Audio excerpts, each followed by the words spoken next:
Y'all do audio.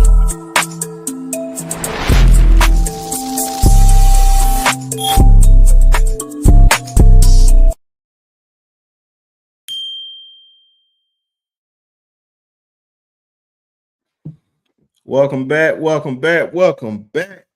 the show podcast. Got everybody in here, and I still got to send out the link to Piano Man. I don't know how I messed up that, but great to be back in here with everybody. We just left Piano Man show with KB and John and Coach Al. So happy that everybody came on over here to show their support over here, man. I appreciate you guys. Just showing your love over here and taking time out your day just to support. But you already know, gotta shout out the guys that's in here. Coach Carl, my main man. What's going on, my brother? How you doing, Coach Al?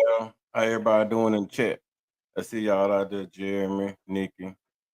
Mm-hmm. All right. My sister KT in the building. How y'all doing out there, man? Oh yeah, KT. And then you already know the wise man of all wise, Mr. Jackson State. And I told him I was more than likely gonna be out there for Tuskegee and Jackson State. My main man, Coach Al. Yeah, hey, what's up, fellas? What's up? What's up, man? So good to see y'all again, man. And thanks for having me on always. Okay. Everybody out there to chat, Y'all know what it comes to Sharpshooters podcast. Y'all know what time it is. Oh, yeah, man. Yeah, and the crazy thing is, man, we were gonna talk about something similar to what we were just talking about over there at Piano Man page. Yeah. We were talking about these rankings, and it got highly entertaining, man. I ain't gonna lie.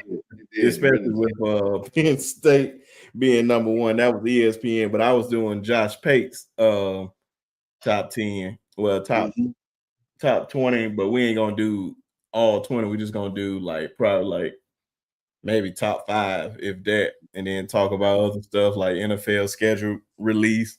So everybody can set their days to go to these NFL games and all that. And yeah, we ain't gonna be in here and then discuss the 9 SEC games. Do everybody agree with that?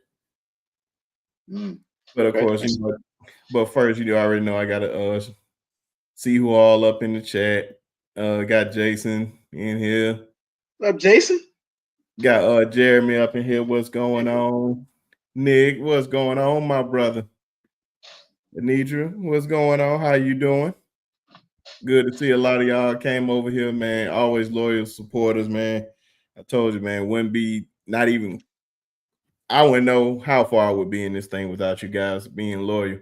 So thank you all. And that when the time comes, trust me, I'm gonna give back to every last one of y'all. Trust me.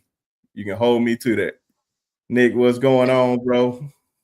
Good to see you in here.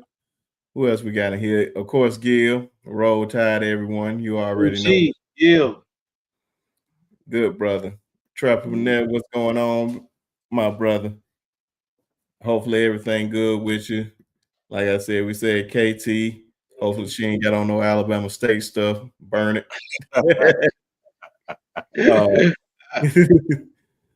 Miss Janet up in here. Yeah. What's going on? She already know hashtag F them tree. Hashtag NFZ stands for negative free zone. 6 inch space between your ears. Yeah, it's a 6 inch space between your ears. Mm-hmm. Yeah, keep it freed up. And then just look at her. He said, "Not too much." Oh man, I'm sorry, man.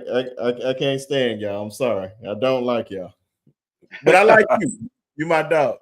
Matter of fact, I don't like the school. I like a lot of people that went to Alabama State, but I don't like the school. But man, which one? Which one? Matter of fact, since we fresh on this topic, I was gonna do this not even last. Kim, what's going on with you? Glad y'all over here. Yeah. It's all love, man. You already know what time it is. Since we already was talking about it on Piano Man show, I said, why not start here since we was God, oh, they doing everything but what I wanted to do. Josh Pate's post spring rankings, which I still don't understand this. Hey, Piano Man, I sent you the link. Check your DMs, brother. And that was my fault. I thought I'd been sent it. But yeah, man, since we were just talking about this on Piano Man show, like I said, we probably just talk about the top 5 because a lot of these schools we already talked about. So you got 20 Texas Tech, you got Michigan, South Carolina, Georgia Tech, Ole Miss, Illinois, Texas A&M, Arizona State, Miami. Georgia is kind of surprising to me being at 11. Oklahoma, Florida, Ohio State, Oregon, Notre Dame. Since Notre Dame is right there, we'll start at 6. What y'all feel with Notre Dame being at 6? And there he goes, right there. Himself. What's going on, Piano Man? He's still no, there you go. But yeah, I want everybody to tell me their true feelings about how they feel about this post spring rankings. Do you even understand what it even means? Because I still don't understand what it means. But if I'm basing it on the guys that's there, I don't see how Notre Dame is at number 6 in these rankings. What y'all think about this? Well, Well, I think since y'all are here to already discuss a little bit, I guess I'll start then. Is that okay with you, Coach Adam? Oh yeah, go for it. I love your commentary. I love it. Man, the post spring rankings is more about what happened after the portal closed. So they do their adjustments of what happened after the portal closed, and then see who comes in and see who leaves. And then a lot of time the colleges, well, most schools go out there and they already been announced they starting quarterback. Being that Bama had announced it's for starting quarterback, I can understand why they rank 4 and rank 9 in another poll. And I think I seen them higher. I think it was higher as I seen them was 4. It was ranked 9 in 3 polls. Notre Dame, man, being that they made it to the championship game last year and didn't really lose anything except the quarterback Ryder Leonard, man. And the running back, I think that Notre Dame is in a really good spot, man. They have excellent defense. The play calling was fantastic, man. They just didn't have enough skill to play with Ohio State. And being that they, like I said before, man, they made it to the national championship game, so that solidified them as a contender coming back in the season. We should have a better passer at quarterback. I don't think he'd be as tough as Riley Leonard, but I do know that the running game is the running game. The defense is still going to be the solid defense that they play. They just had to get a little bit faster at that safety. You know, they have one safety that can really cover another one that's a little bit shorter on range. And I think that a couple of those people that they signed, the rookies they signed, that play inside that linebacker box may probably go get a little time because they lost a senior linebacker. But I think the guy they brought in, I think he's more rangy than the senior was anyway.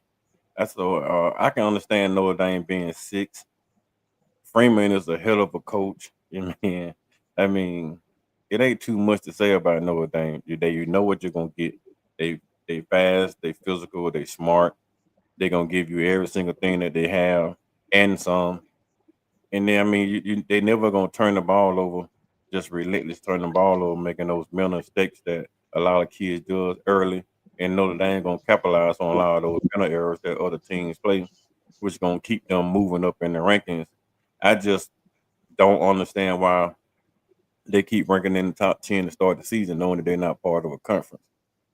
I think they should be penalized for not being a part of the conference. And somebody should do something to entice them to join a conference, man, because if everybody can be outside of the conference and still make it to the national championship game, I really don't understand why would you just continue to let, touchdown Jesus keep continuing to make 15, 20, $30 million a year solo. You and every other program in the nation have to split the revenue that's coming in and out the program through the conferences. So, but other than that, man, I can understand them being number six in the nation in certain polls, but I don't like the fact they're number six in the nation because of the fact that they're not part of a conference. Well said. I ain't gonna lie. But yeah, Marcus Freeman is a great coach, man. I love uh brother up there doing the damn thing, man. In some way I wish he won a national championship, but Notre Dame not winning at the same time. That's how much I don't like Notre Dame. Mainly because of Brian Kelly. But Coach Al, how you feel about Notre Dame? Yeah, again, Coach Carl is all over it, man, for all the right reasons too. But since we've been talking about this today, Brisky, on Piano Man show, we talk about your show. We all start to go out because, as Piano Man always say, we're not experts, but we know what we're talking about. We're not going to Yeah. put something out there unless we've researched it because we're a team. We all talk about it. We talk to each other constantly, Yeah. and we try to give fans the best take from our perspective. And the beautiful thing about it is we all have some uniqueness about our perspective. Now, that being said about Notre Dame, uh, Notre Dame is just solid. They're not spectacular in any kind of shape, form, fashion. They're not going to beat themselves. And Marcus Freeman, the team takes on the character of their head coach, their leadership, and he's a solid guy, man. But the problem with them, they just won't have those top-notch roster contents like the Ohio States and the Bamas and the Oregons now and Georgia. They just won't get there. I just don't think they'll get there. So I think when having an elite roster, it's going to really hamstring. I think they're really at the top of what they can be potentially this year from a preseason schedule ranking and individuality. But what I'm seeing across the board, there's some consensus here with the teams we're seeing at the top. Obviously, Pate and those guys, they got some intel that we obviously don't have access to. So it makes for interesting conversation. We constantly seeing Clemson up at the top of the heap, Penn State, and I think that it's quarterback centric. To that end, Notre Dame doesn't have a proven signal caller. They don't have somebody that's proven with experience. You got to have experience at the signal caller to go to the next levels, and that's a problem. Unless you just over the top with defense, and you just got a monster offensive line, and the guy can be a true game manager uh, and win that way. Can you win that way now? Mm-hmm. Will Howard, we could say, probably was a game manager and they won. Okay. So Notre Dame, six is about right. To me, I still think it's a little high for them. And I don't like the idea that they're not in the conference because they don't have to go through the gauntlet to play a conference schedule and they get all the money. I never liked that, man. So six is about right, a little high, in my estimation, but I don't think they'll get any higher than that. I don't think they're a national championship team.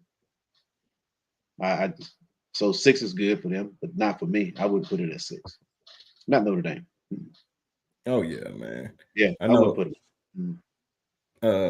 Say KT said Georgia Tech give the yearly upset performance, sent FSU home crying last year. And yeah, we ain't gonna never be mad about that. Nope. But Piano Man, how you feel about Notre Dame being in I'm that? with the brothers. I'm with my other two brothers.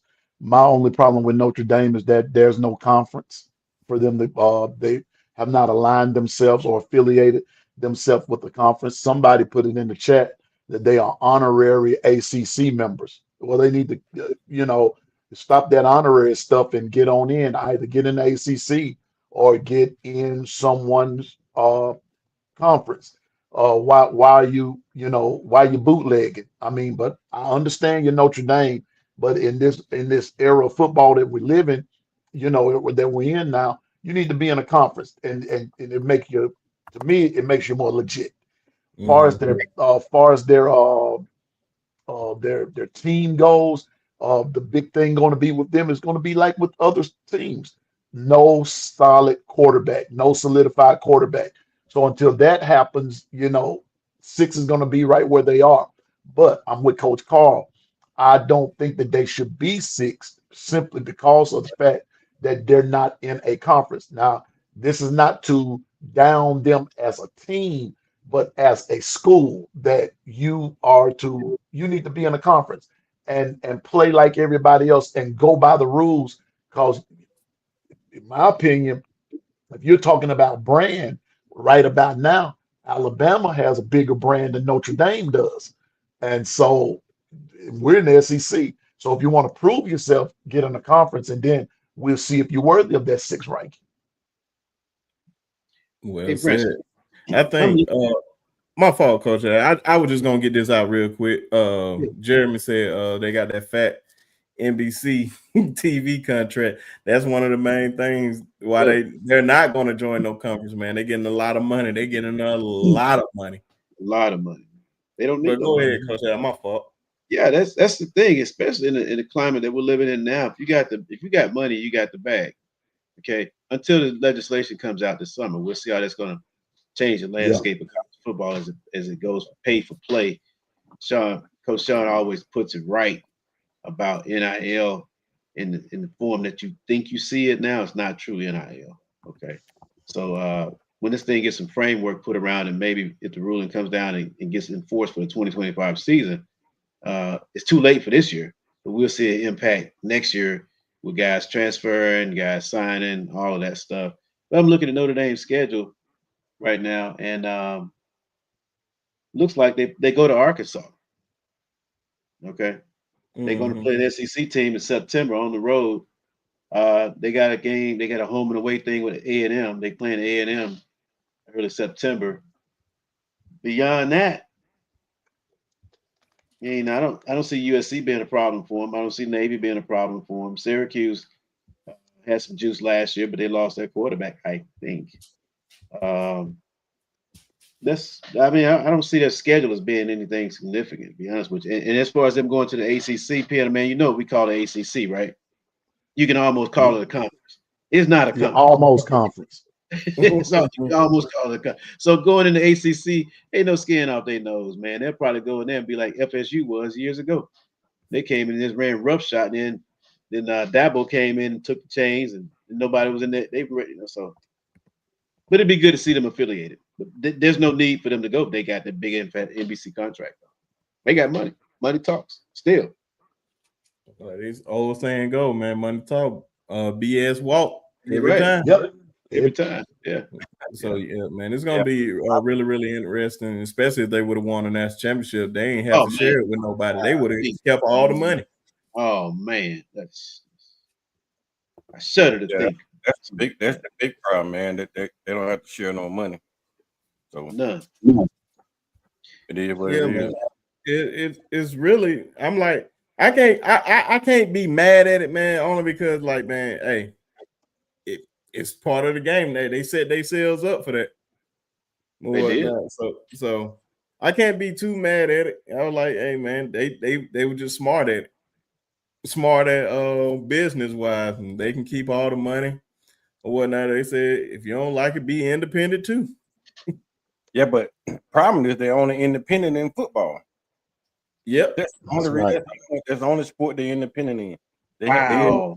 everything else except for football. So I don't Wow. for the ACC and everything except for football. Now that right there would tell you something right there about the revenue and the power of college football. Yes. Okay. That's all the more reasons these players should be getting profit share, because if the main revenue engine, I remember years ago, I read a study about Michigan did some strategic moves to brand their school, and Texas did too, around football to generate income to bring to the school to improve academics, infrastructure, the whole 9 yards. And you see what Michigan is doing now. You see what Texas is doing now. Okay. You look at what happened in Tuscaloosa. Before Nick Saban came there, man, UA was probably about 24, 25,000 students. It's probably pushing 50 right now. There's apartments and condos up. Tuscaloosa has totally been changed. It's a new town. I go home now, man, and it's a sweet place to go, man. It's all kind of restaurants, hotels, everything, man. It's a totally different vibe in Tuscaloosa now than where I grew up. Totally different. That's cause of football, the brand. Yeah, but Yeah, the problem with and Tuscaloosa, Coach Al, it's too much stuff in Tuscaloosa, man. It's too tight. Like Yeah, it- but instead of, it's expanding though, instead of coach. expanding the city, they just Yeah, pile everything up in one spot. So yeah. expand the city limits, take over Well, Hope. I it's mean, it is, man. You know, is putting that new one of a kind complex there. Okay, and then it's the first of its kind in the country that's been there. It's a Sports Illustrated resort. Okay, so a lot is happening there now, and it amazes me because, like I said, that's my home, and I've watched it start to change and move outward. I mean, north, south, east, it's moving everywhere, man. It's yeah, all the places for partying and clubs and nightclubs are downtown. That's for the students because it's closer. It's almost walking distance from the campus. So that's a perfect hook and a link and everything like that. But for people that's coming in to visit the town and to live there, it's a different vibe. Oh, yeah, man, that and like what we already know, man. These schools fund like the whole school. oh yeah, Like the whole school, yeah, that's why you see yeah, these nice buildings. They like to preach education, but listen yeah. here, that football program is the reason why you had these nice buildings Right. and all that stuff That's right. because of that revenue that they be bringing in. But Eddie, I'm gonna drop Coach Carl channel in the comment section. If you ain't subscribed to Coach Carl channel, I'm just gonna drop it down there in the comment section. Y'all go ahead and subscribe over there. And like I appreciate said, man, and also the one thing I love about doing my show, sometimes I really don't know what to say, but I still go live anyway. it. Is that is y'all opinion? Like what y'all want us to talk about? So right after this, we can talk about whatever y'all want to talk about, whatever questions. Yeah. So drop them down there in the comment section because I really want to know what y'all want to talk about. But it's down there in the comment section for anybody that's not there. But just to finish off this, we already talked about Alabama. I don't know what they seeing in Penn State. They got a problem. That's a lot to do with Drew Adler. I really don't know. Coach Carl, since you went on there for we just gonna skip Alabama. We all know how we feel about Alabama, so I don't want to sound like a broken record with Alabama. But All what right. is your thought with Penn State, almost University, and Clemson being in the top three? Man, Penn State is a Big Ten team, so Big Ten getting credit, and Penn State getting credit for being in the Big Ten. Even though, and then you got to think about the fact that Jim Knowles left Ohio State and went to Penn State, so that's giving them a huge boost on defense. So the defensive stat that they're picking up now, man, is increasing because of Jim Knowles. Being that Jim Knowles is an excellent defensive coach, man, and he can run any type of scheme with any type of player. He can take the worst player on the roster, man, and damn near make him a stud. So I can understand that Jim Knowles effect.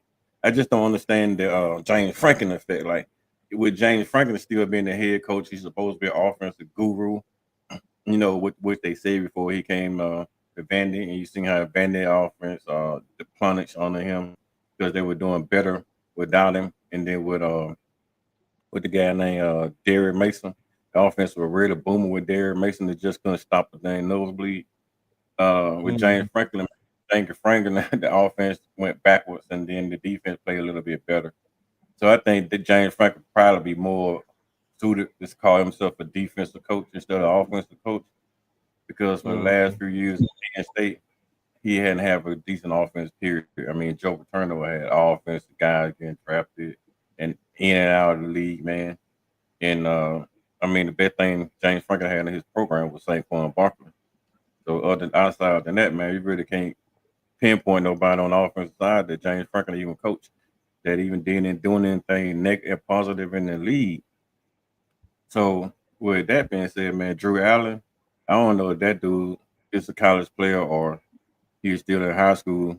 Because with the way he played in the playoff last year, he should have still been in middle school because some of the reads he made on the middle school level. and then the fact that he really can't throw a football that well. His best attribute is running. I just don't understand Penn State being nowhere near the top 10. Penn State should be better suited for like top 12, maybe top 12. I just said almost university. I mean, shit. Almost universal. I'm a Purdue Baltimore grad, right? And about to get my degree in a couple of months from My man. Purdue again. I think hell we better than Penn State at this point, and we trash. So I think Penn State only getting the benefits of the doubt, man. But just because they made the playoff last year under James Franklin, they probably would have, should have beat Notre Dame. You never know, but they made it to the playoffs. They was in the top three all year last year. So I think they're just getting the courtesy call for the preseason ranking. But I just Yeah. don't see coming into the fall being that. I don't think they'll stay in the top five coming into the fall, especially at number one on ESPN. But Yeah. This is Man, that's what Josh. I said. It Oh, is go Josh ahead. Pace. My fault. This is Josh Pace, top 25, right? Top 10. Yes, sir. Yes, sir. Yeah. I mean, he's legit, man. And I Yeah. wonder if he's just trying to get clicks or talking. That doesn't seem to be his style. That's He still the goes and business. talks face to face with these coaches. He gets in the building. He's wandering around. He's looking at the players. He's measuring guys up. Seems to me this year is anybody's ball game. I think this is what these polls are saying because they're all Yeah. over the place. I seen Bama down like to number 11 and more. So who knows? Yeah. Is anybody's ball game? It just seems like Yeah, I think it's more open this year than Yeah. it's been in a while, for real. So Yeah. if Yeah. you're looking at it that way, like it is kind of open this year, man. And I'm interested to see how everything gonna go, man. Because that's what I say. I may be ignorant when it comes to Penn State. Maybe I don't know enough, but it. I hope it ain't. I respect Josh Pate too much to believe that he believes in Drew Adler. But if he does, I'll be like, that's one thing we do disagree in because bro, I just don't believe in him. I really don't. Like he had a decent game in the Notre Dame game.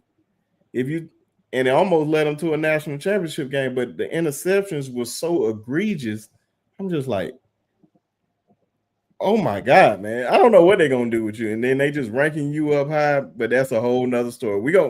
I know later on down the line. I hope he proves me wrong so they can just whatever he does this year, because he just remind me of those Penn State quarterbacks of the past, like the Trace McSorleys, the Hackenbergs, and they go up there and they disappear forever. They come in highly ranked, then they just fold like blankets. So I don't know, but that pretty much end with that. But Jeremy had a good question. I had to stroll up to find this one. Jeremy said the question is if they are questioning to expand to 16 team playoffs, is there a point in playing the 9 SEC games, especially if the SEC is possibly getting 4 automatic bids? Man, I'm just gonna say something real quick, then I'm gonna let those guys tackle. I have more, but this seems like a deep dive question. I feel like the way things are going right now, man, we may not have like conference championships any longer because they're going to have 9 SEC championship games. Why? Because of money. I truly believe that. And I absolutely hate the automatic bids. I can understand like giving the SEC 2 maybe, but I feel like it's just too many automatic bids. For the most part, I don't know, man. I wish they just left this college football playoffs at 4 because it's just getting out of control. And who say they're going to stop at 14 or 16 teams? They may just go to 24. Then somebody be like, okay, we got to spend at 32. Then you just watering down the product of college football. But what's you guys' thoughts on this question? That's a real good question, Jeremy. That's definitely a deep dive question, Jeremy. I mean, really, truly. Um, One of the things about the whole structure of the playoffs is the conference automatic bids. You know, to me, I think that it's about the money thing. Usually, the SEC and the Big Ten they couple on everything, and that tends to have the inertia to drive where college football is going. Because right now, they're the two big elephants in the room. Um, but if it's going to be that way, and you're going to get a Boise State and Arizona State with an automatic bid, something like that in the playoffs, it's almost detrimental to the SEC to go to that 9 games. I know it's money, but you're gonna be beating each other up, man. And then the record's gonna be suffering. You have a 9-4 SEC team that lost a total of 4 games by 7 points. And you telling me that they're not worthy to be in the playoffs over, a Boise State or an Arizona State that plays in a much weaker conference? There's an imbalance there. So are they ever going to get it right totally? Probably not. Um, but I think that too many teams is bad for college football playoff. Yeah. Football is not basketball. It's not baseball. You can't have these guys playing 20 games in college and then say, okay, you still got to be academically eligible. You can only have 20 hours with these guys a week. All these limitations that the NC. So if you're going to pay these guys, take some of the shackles off what they could do to play football. Let them play football. Drop their minimum full-time academic requirements from 12 to 8 hours or something like that. If they just want to get paid to play football in college, it's a deep question, man. I don't think it's a simple answer for that. To be honest with Yeah, man. I wish I had all the guys up here, man, to really like answer this and like especially like Coach Carl. I know he'll be back up here, but like Coach Sean, Ty. you. Yeah, So I'm gonna definitely have to propose that question again. That was a real good that's question though. that's one to circle back on. I think, Brinsky, Yeah, because we definitely gonna have to we circle got back on that. But Piano Man, what's your opinion on that? Well, I'm with Jason right here, and I'm gonna tie it all in together. They should have Mhm. left the conference division like it was, the East versus the West, because see, it goes back to like what you said, Brinsky. Look, the auto bids a lot of times that's kind of unfair. You know, you don't get it right all the time. I Yep. think it should be conference champions that gets those first 4 bids or however that's going, those conference champions. Because like last year, well, I think the Big 12 was represented in it, but there was a lot of talk about it, almost leaving them out as if they didn't exist. That's not cool. So expanding the conference to 9 games, if you're going to do that, that means you're going to take some, you're going you're gonna mess up the flow of something somewhere. So I think they need to they should have left it alone. But it's something that just needs to be evaluated and like I said, a deep dive and see what you come up with. But I don't think expanding it is going to help matters. I think it's going to worsen it because you're going to have to play more games. Because look at what's happening even in the NFL. That's the biggest thing they're talking about, the longevity of the season. Uh, I don't see it. I really don't like it. yeah, you got roster management going on right there. Yeah. Especially if you're talking about reducing the number of players, total players on the team, with all this revenue sharing going Mhm. down, and then you're gonna add more games. It's kind of like an oxymoron. It's kind of productive, to success of the team because we know it's a grind. In the SEC, Yeah. you got to have depth. If you don't have depth in the SEC, you can forget it. All right. So now, but to me, going back to this, you get a Big 12 team uh, getting the bye in the first round of playoffs.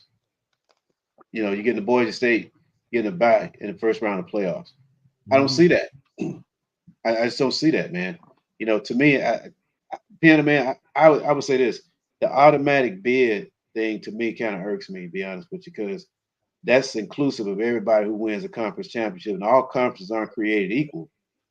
So I Right. think it should be purely, you look at the seeding like they do in the basketball. If it's going to go to that kind of thing, do the seeding based on the power rankings of your schedule and stuff like that, and then restack them at the end of the year based on your power rankings, and then set the bracket up to that.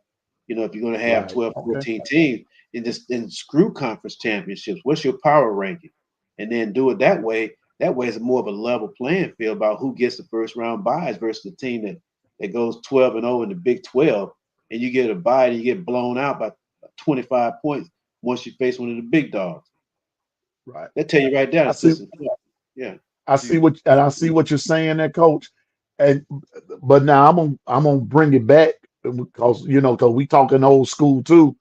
But Yeah. if you take away that Big 12 and go back to the way it used to be, where you had the SEC, the Big 10, the Big 8, the, the The Big Southwest Eight. Conference, the Yeah. and the Pac 12, 12, Pac-12. No, the it Pac wasn't the 12. Pac-12, it was Pac-10 at the time. Was it the Pac 10? Yeah. And then Uh-huh. you had then you had the ACC, and then you had your Big East conference. Big But the Big East really didn't field any teams until Miami came on, and then remember Miami went independent for a while, and then they joined the ACC. So if you went back and you made all those conferences back again, then you, I still think you still gonna be in the same spot because somebody's still gonna get left out. But like when I said about the Big Eight, the problem was Oklahoma and Nebraska was automatic every year. Back in the gap, they were automatic every year. If you were following up under the same scheme that you have now, and you had those same conferences that back there, Oklahoma, Nebraska was solid every year. In the SEC, we're gonna be Alabama, possibly Georgia back when, and then out west USC. So now we're expanding to 14, 16. What they're talking about, in that tournament there, They talking then 16. increasing the conference games. Nah, They're not gonna. Yeah, something's gonna go wrong somewhere. I'm telling you. yeah, man. I feel like you're just watering down the product, man. And then like Nick said, man, the regular season is gonna be ruined. I'm like, it's not as special as it used to be. And like it's getting more and more like that each year. That's why I said they should have just left it at 4. But now you just keep trying to expand. I'm about to say, all right, 12 is enough, man. This ain't the NCAA tournament in basketball. Like the body can't take 64. too much. And then you expect the Cinderella team to just come out of nowhere and just play like, no, man, that doesn't happen, man. In the NFL, it happened. Why? Because you have very talented people up there. But I am not expecting SMU to just, okay, let's just say they upset, I'm just using last year. They just go in there and upset Texas. Okay. That was cool. That was sweet. But they're not upsetting next week Ohio State because it's too much talent up there and it's too much depth up there. Like, we got to be realistic, man. Like, these folks are just being greedy, and I think they're just trying to test it and just keep on testing. Like, okay, we're getting a lot of money from this. Okay, let's spend it to 16. Okay, we're getting a lot of money for this. Let's spend it to 24. And they're going to keep doing it until it's just like nothing left in the nothing left to get out of it. So I don't know how this is going to go, but I know I absolutely hate the automatic bids for real. And we just need to get rid of it. And I think Jeremy put it out there, said Pay had it at 4 SEC, 4 Big 10, 2 ACC, 2 Big 12s, and 1 group of 5. I think that's what they was already proposing already, man. And I think that's stupid. And we damn sure don't need no 4 Big 10 teams. Like, who you gonna put in there? Okay, you may get your Michigans, Ohio State, Oregon. But Indiana last year, like, nobody should have been surprised at that ass whooping. I would. It was deserving. It was deserving, and I'm glad that every team that I already said SMU deserved to be I went on the record and said SMU deserves to be ahead of us because based on our performances against uh, Vanderbilt and Oklahoma. So I'm not going to just say Alabama, but we would have did a lot better than them. But we still didn't deserve to be there. But I don't know, man. It's these folks some greedy folks, man. I don't know. Can y'all hear me? Yes, sir. I mean, what I was gonna say right there, Brinsky, is that I can understand the 9 games SEC season if you're gonna get rid of one of those cupcake or not play out of the conference. I can understand adding that extra game, just not playing out of the conference game or get rid of one of those cupcake games. But you can't just drop off. You just can't drop off one of those easy cupcake game, man, and then throw in a damn, Arkansas or running there and try to drop a Kentucky and thinking that it's gonna be the same type of damn atmosphere, same type of results. Because of playing that extra SEC game, man, no matter who you play, it's still a physical grind. Yep. It's still bumps in the road, man. Like you're gonna run into a wall at some point. I can understand that. I mean, SEC was trying to do the same thing the Big Ten did by adding that extra game, but they don't understand that the Big Ten added extra game is still like playing a cupcake because what nine of the damn 16 teams are there are cupcakes anyway. They really can't compete nowhere. Period. Probably in the Big 12, maybe they can compete in the Big 12, but they can't really compete, anywhere else. So I don't understand, but I understand it for that. But that perspective, man, you get another SEC team, it's more revenue to the SEC because you had those cupcake games, man. A lot of times the fans don't show up for the cupcake games. All the fans or the game be over at half times and they don't even get concessions anymore. The fans will pile out of the games, and then you lose your concessions, and you lose your camaraderie inside of that stadium. They don't have much noise and have much impact unless you're going on the road playing somebody, you Alabama, Georgia. You go on the road, play somebody, it's still their fan base is still gonna be there, whether they getting beat by 30 or getting beat by 5. So the fan base is not gonna leave. But if you Alabama and playing Vandy and you beating Vandy by 30 points at halftime, Alabama fan gonna ball it out. That the stadium gonna be empty by the end of the third quarter. And Nick Saban's complaining about that all the time.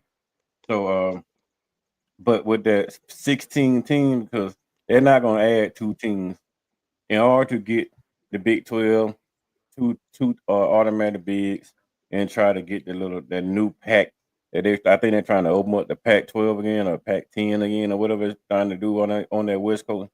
They're trying to make it so, man, they can get in some more of those West Coast teams because that West Coast team bring a lot of revenue. And this year on the West Coast team that's in the playoff was Oregon. Oregon didn't bring that revenue because they got knocked out too early by Ohio State. And I think, like most people say, man, on all the other podcasts, Oregon got a shitty deal. Excuse my French. They got a raw deal, man. There's no way that you're the number one team in the country and then you get Ohio State in the second round. They should have been in the bottom of that bracket, or they should have flipped that bracket upside down. And Oregon should have got the Penn State bracket. Yeah, just honestly, man. And I really feel some type of way about that because no way Yeah. Penn State had that easy run for the national championship, man. Yep. But with 16 teams, it's an extra game, one extra game. I don't think it'll be much. It just depends on who all get into the playoff. You put 4 SEC teams, 4 Big 10 teams, 2 ACC teams. That's pretty much the whole playoff because you can get a group of 5, kind of like Boise jumped in there this year, come out of the group of 5, join the Big 12, maybe to the playoff. Or you can go in there and somebody going from somebody like Memphis or somebody might have a decent year, and then they'll jump up there with that group of 5. They can't compete with us, man. Like I hate to be the one to say it, being that I'm a coach, you never want to talk down on players because players will shock you. But the teams really can't compete with this type of environment, that type of grit, that type of passion that the Big Ten and SEC programs play with. We've been seeing it over and over and over and over again. Every time you line up an SEC team or a Big Ten team, we've been beating their heads in, and even they beating each other heads in. Big Ten beat up on the SEC, SEC beat up on the Big Ten. but we beat up on everybody else. I mean, this year, Scatterboo came out of nowhere with Arizona State and they made a run, which was a great to see. But how many times are you gonna see a Scatterboo in Arizona State make a run? How many times you gonna see boys that jump in the playoff and make a win? How many times you gonna get a SMU in the playoff and SMU score points enough to win? I mean, he came back and beat Clemson, but Clemson had a Cade Klubnik, right? a down a down year for Dabo with a Cade Klubnik. So I mean, they got off lucky with SMU. But how many schools are you actually gonna see be able to pull this off every single year? Not many. One, maybe two a year, but it won't be a whole lot. And they're not going to be the SEC power, but they're not going to be the Big Ten power. So with the 14, the 16, maybe 16 teams, I think it's more about getting more money, more TV time, trying to span the playoffs out. So by the time the college football playoffs are over, the NFL playoffs rolls in and then you won't be really just losing a whole lot of time. And then it eats up a lot of time from the NFL too with the extra games in the playoff. So they're trying to compete with the NFL for money, not knowing that the NFL is the money of football. It's the mecca of football. So college football is trying to compete with NFL on the monetary side. Then still more people enjoy college football because of the competitiveness. You know, in the NFL, they only competitive in the playoffs. During the regular season, they're not that competitive unless they have a goal. You know, a lot of teams don't have those goals to go out there and make the Super Bowl.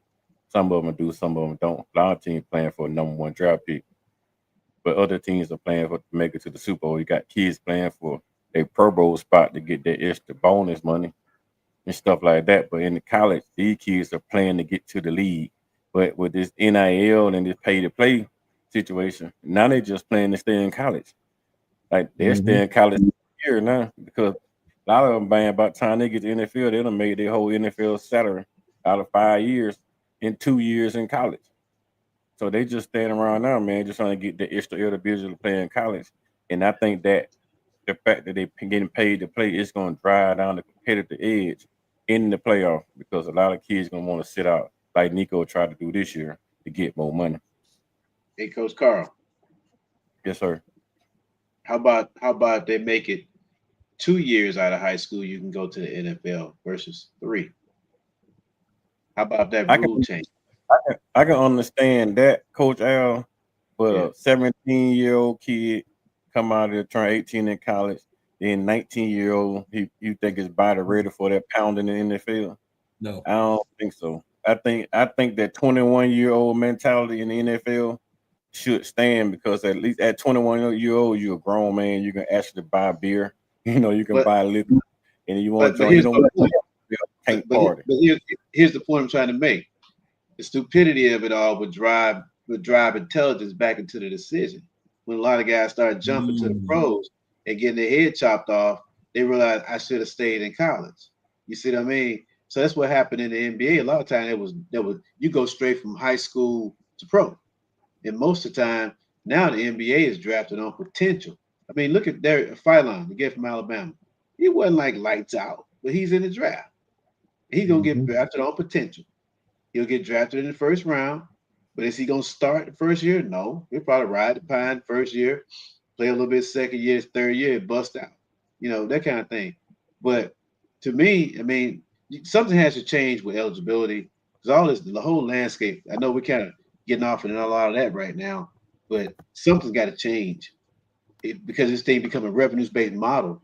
These guys are not the typical college athlete.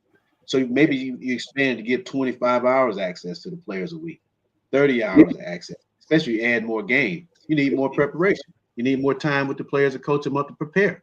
You can't just say put the same parameters on it just because you're wrapping money around it now. More expectation and performance are required out of the players. So something has to change. That's why I just tossed it out there.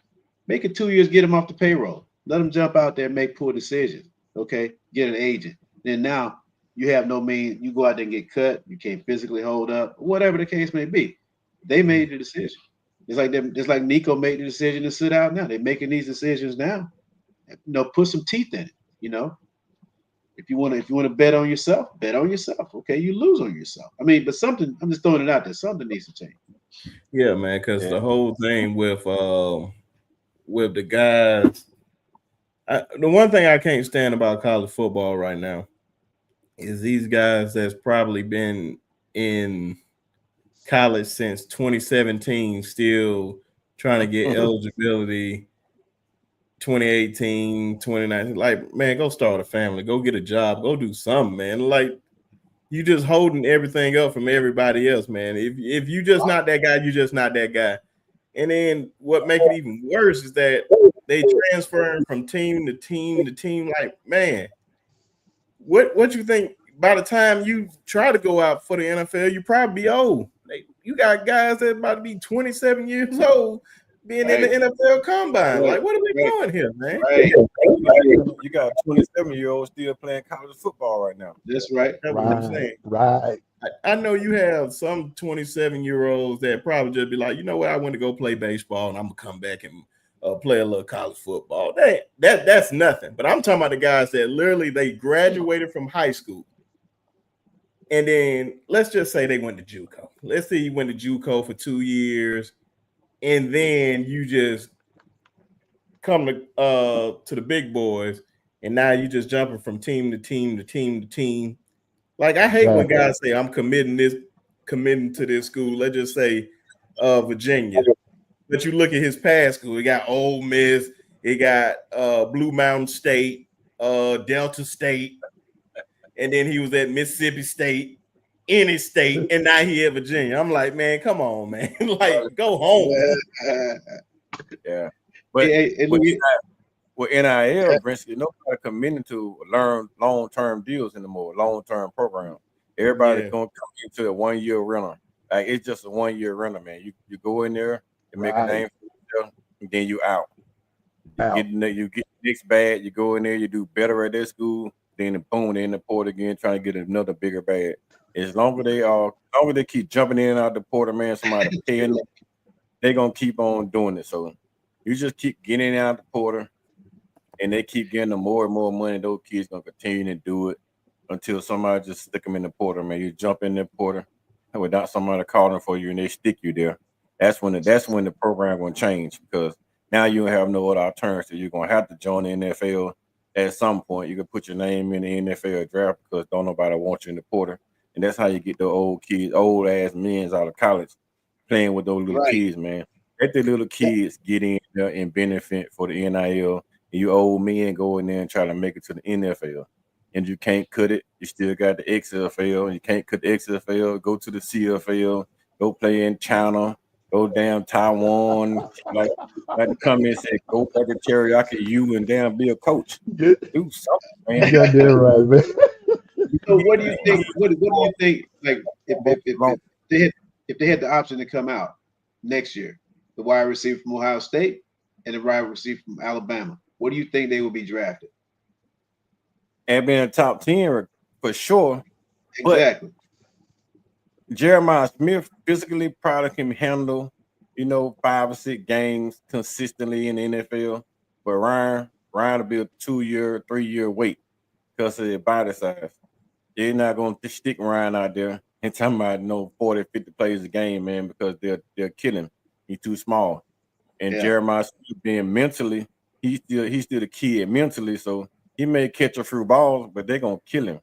I mean, it's the thing about when they say they only want grown men in the NFL. They want grown men for a reason, because the 22-year-old go to the NFL and struggle their first 2 or 3 years. That's right. And when they 24, 25 birthday, that's when they start being dominant. That's why I'm pushing the point. The rules of eligibility has to change. Right?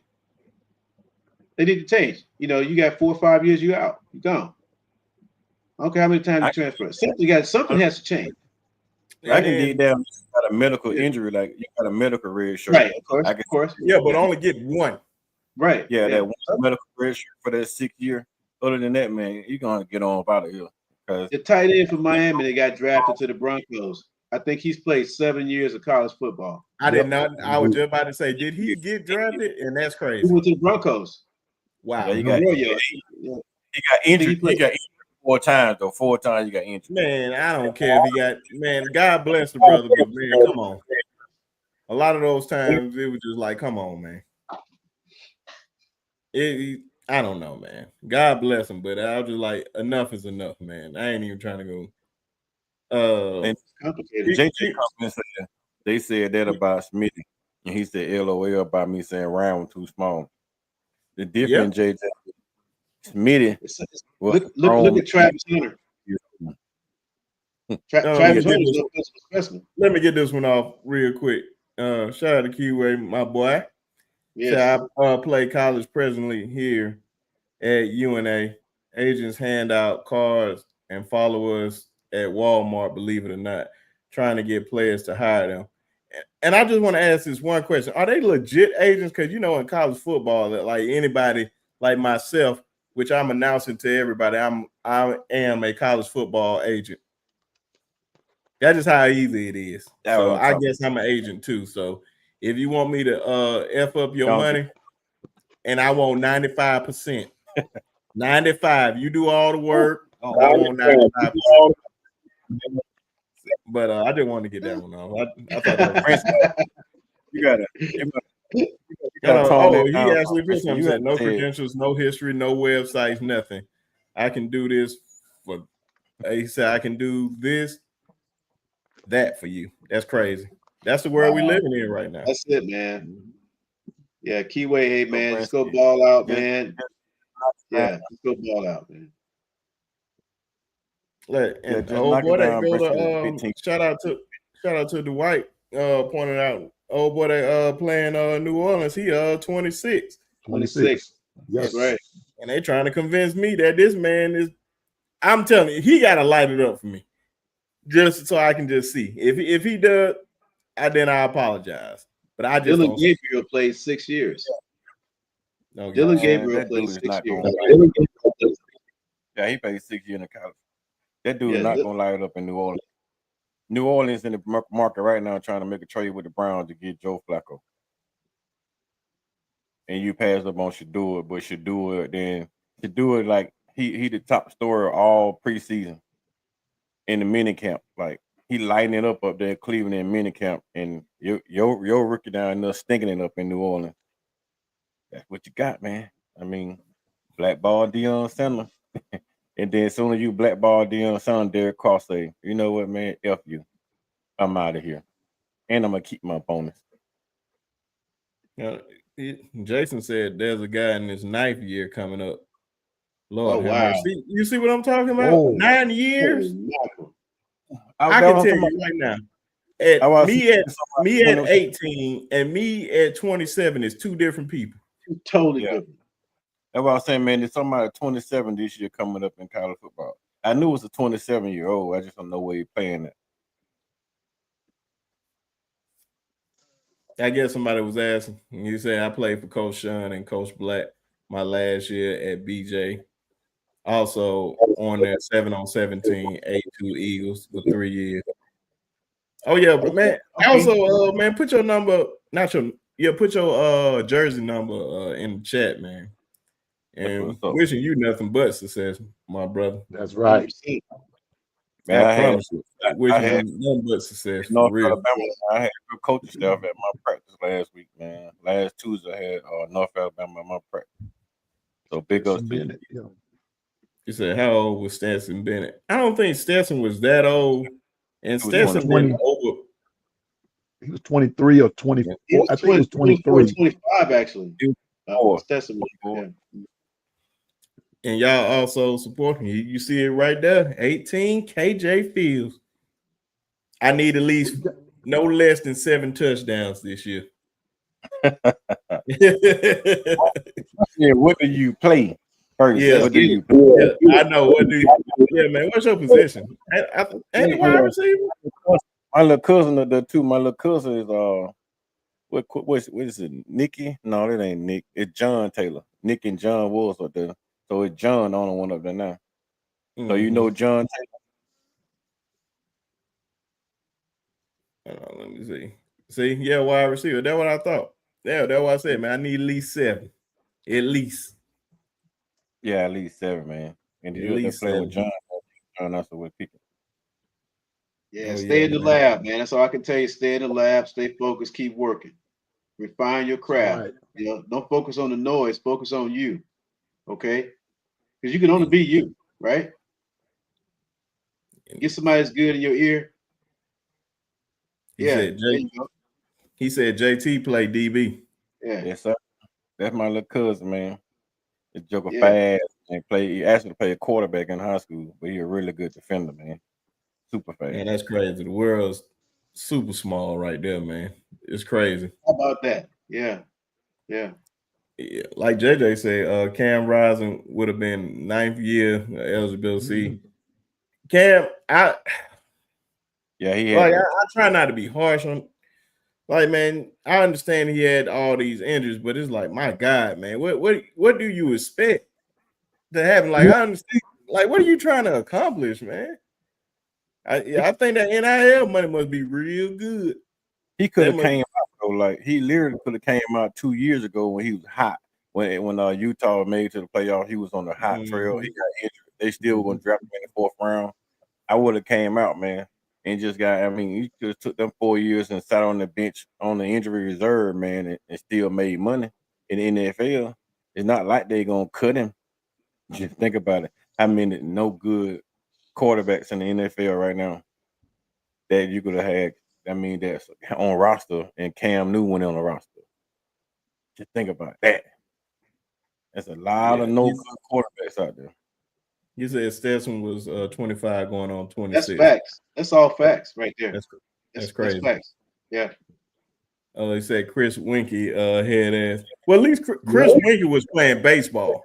It ain't like Yeah, he was just in college football. He was playing baseball, then he came back. Those guys I don't count. If you have eligibility and you can throw the football, why not? And oh yeah, man. You say I'll be watching you guys when I can. All of us do. Respect. Oh yeah, man. You give me a reason to watch North Alabama, I can promise you. Oh yeah. Oh yeah, Definitely, man. Rooting for you over here, and you already know we can all speak for Coach Sean. You know he supports you all the way. 100%. Like I say, Keyway, man, just work on your skills, work on your craft, man. You know, do you, okay? That's the best thing I can tell you, man. Don't be listening to all the outside noise, man. Stay in the negative free zone. Stay focused on your skill, your craft. Get in that playbook, get in the film room, man. Get in the weight room. Work on your body. You know, all of that stuff, man. It's going to make you better. Yeah, and Run your race. Run your race, man. Run your race. And come out of your stance fast, man. Like no wasted motion when you come out of your stance. Just when you come out of your stance, just go with it. When you get at the top of the route, you know what I'm saying? That's when you get to the best or at your best. When you come out of your stance with no wasted motion, and then boom, you get on the top of your route, man. Once you learn how to master the top of the route, you make it to the NFL easy, bro. Free game. They will find you. They will find you. They will find you. They will find you. Yeah. Says it's been a while, but I believe one of my college teammates played 6 or 7 years. Wow. Like, but that's the thing, man. You would probably get like 1 or 2 back in the day. It's not. It wasn't a thing. It was very rarely you have a teammate like that. It was very rare. He said, "Love it, man. Thank you, guys. No problem. It's all about problem, support. big dog. Always support over here, man. Always and forever will be support over here, dog. Yep. Hey, Keyway, and hey, let us know your schedule, man, so we can support you. You know. Oh yeah, man. Yeah, you know we can look it up, but we definitely gonna support them over here. Yeah. And Huggy over here with this war damn Man, bull here job. we go with them trees. Yeah, burn them. Burn them all. Burn Go them with them all. trees again. Golly. Yeah. So Brisk, man, 25 roll tide, everybody. Roll tide right back at you. Roll Tide. Oh, I think Nick had a I was gonna say I made a war buzzard, man, for one of my friends who never came got it. So if Beard was to you either drop his email or something in link and you get his address, I'll mail it to him because I gotta get that crap out my house. Hmm. And I don't want to throw it away because it took like 15 hours to make it. Oh, ladies and gentlemen, no way. He was just on here, but he just logged off. So when he come back on here, I'll bring him up here. Can't say who it is because I don't. If he don't come up, I'm gonna be mad. But I seen Nick had a question up here. I can't find it, but it was he said something about Richard Young being the number 2 running back. Oh, there you go, right there. Ladies and gentlemen, before we I'm gonna say that question. He hasn't been up here in a minute.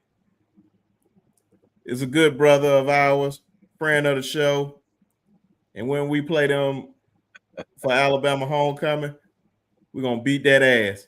Ooh, Ladies and gentlemen, at Hall of Fame Sports, my good friend and y'all good friend, Mr. Jason. What's going on, dog? I love it. I knew I was gonna walk into that snake pit right away. That was Hey man, I still can't get over it, man. I still can't get over it. Still can't get over it. What's up, fellas? What's up, man? I appreciate it. What's up, Jason? Jason. Good to see all you guys.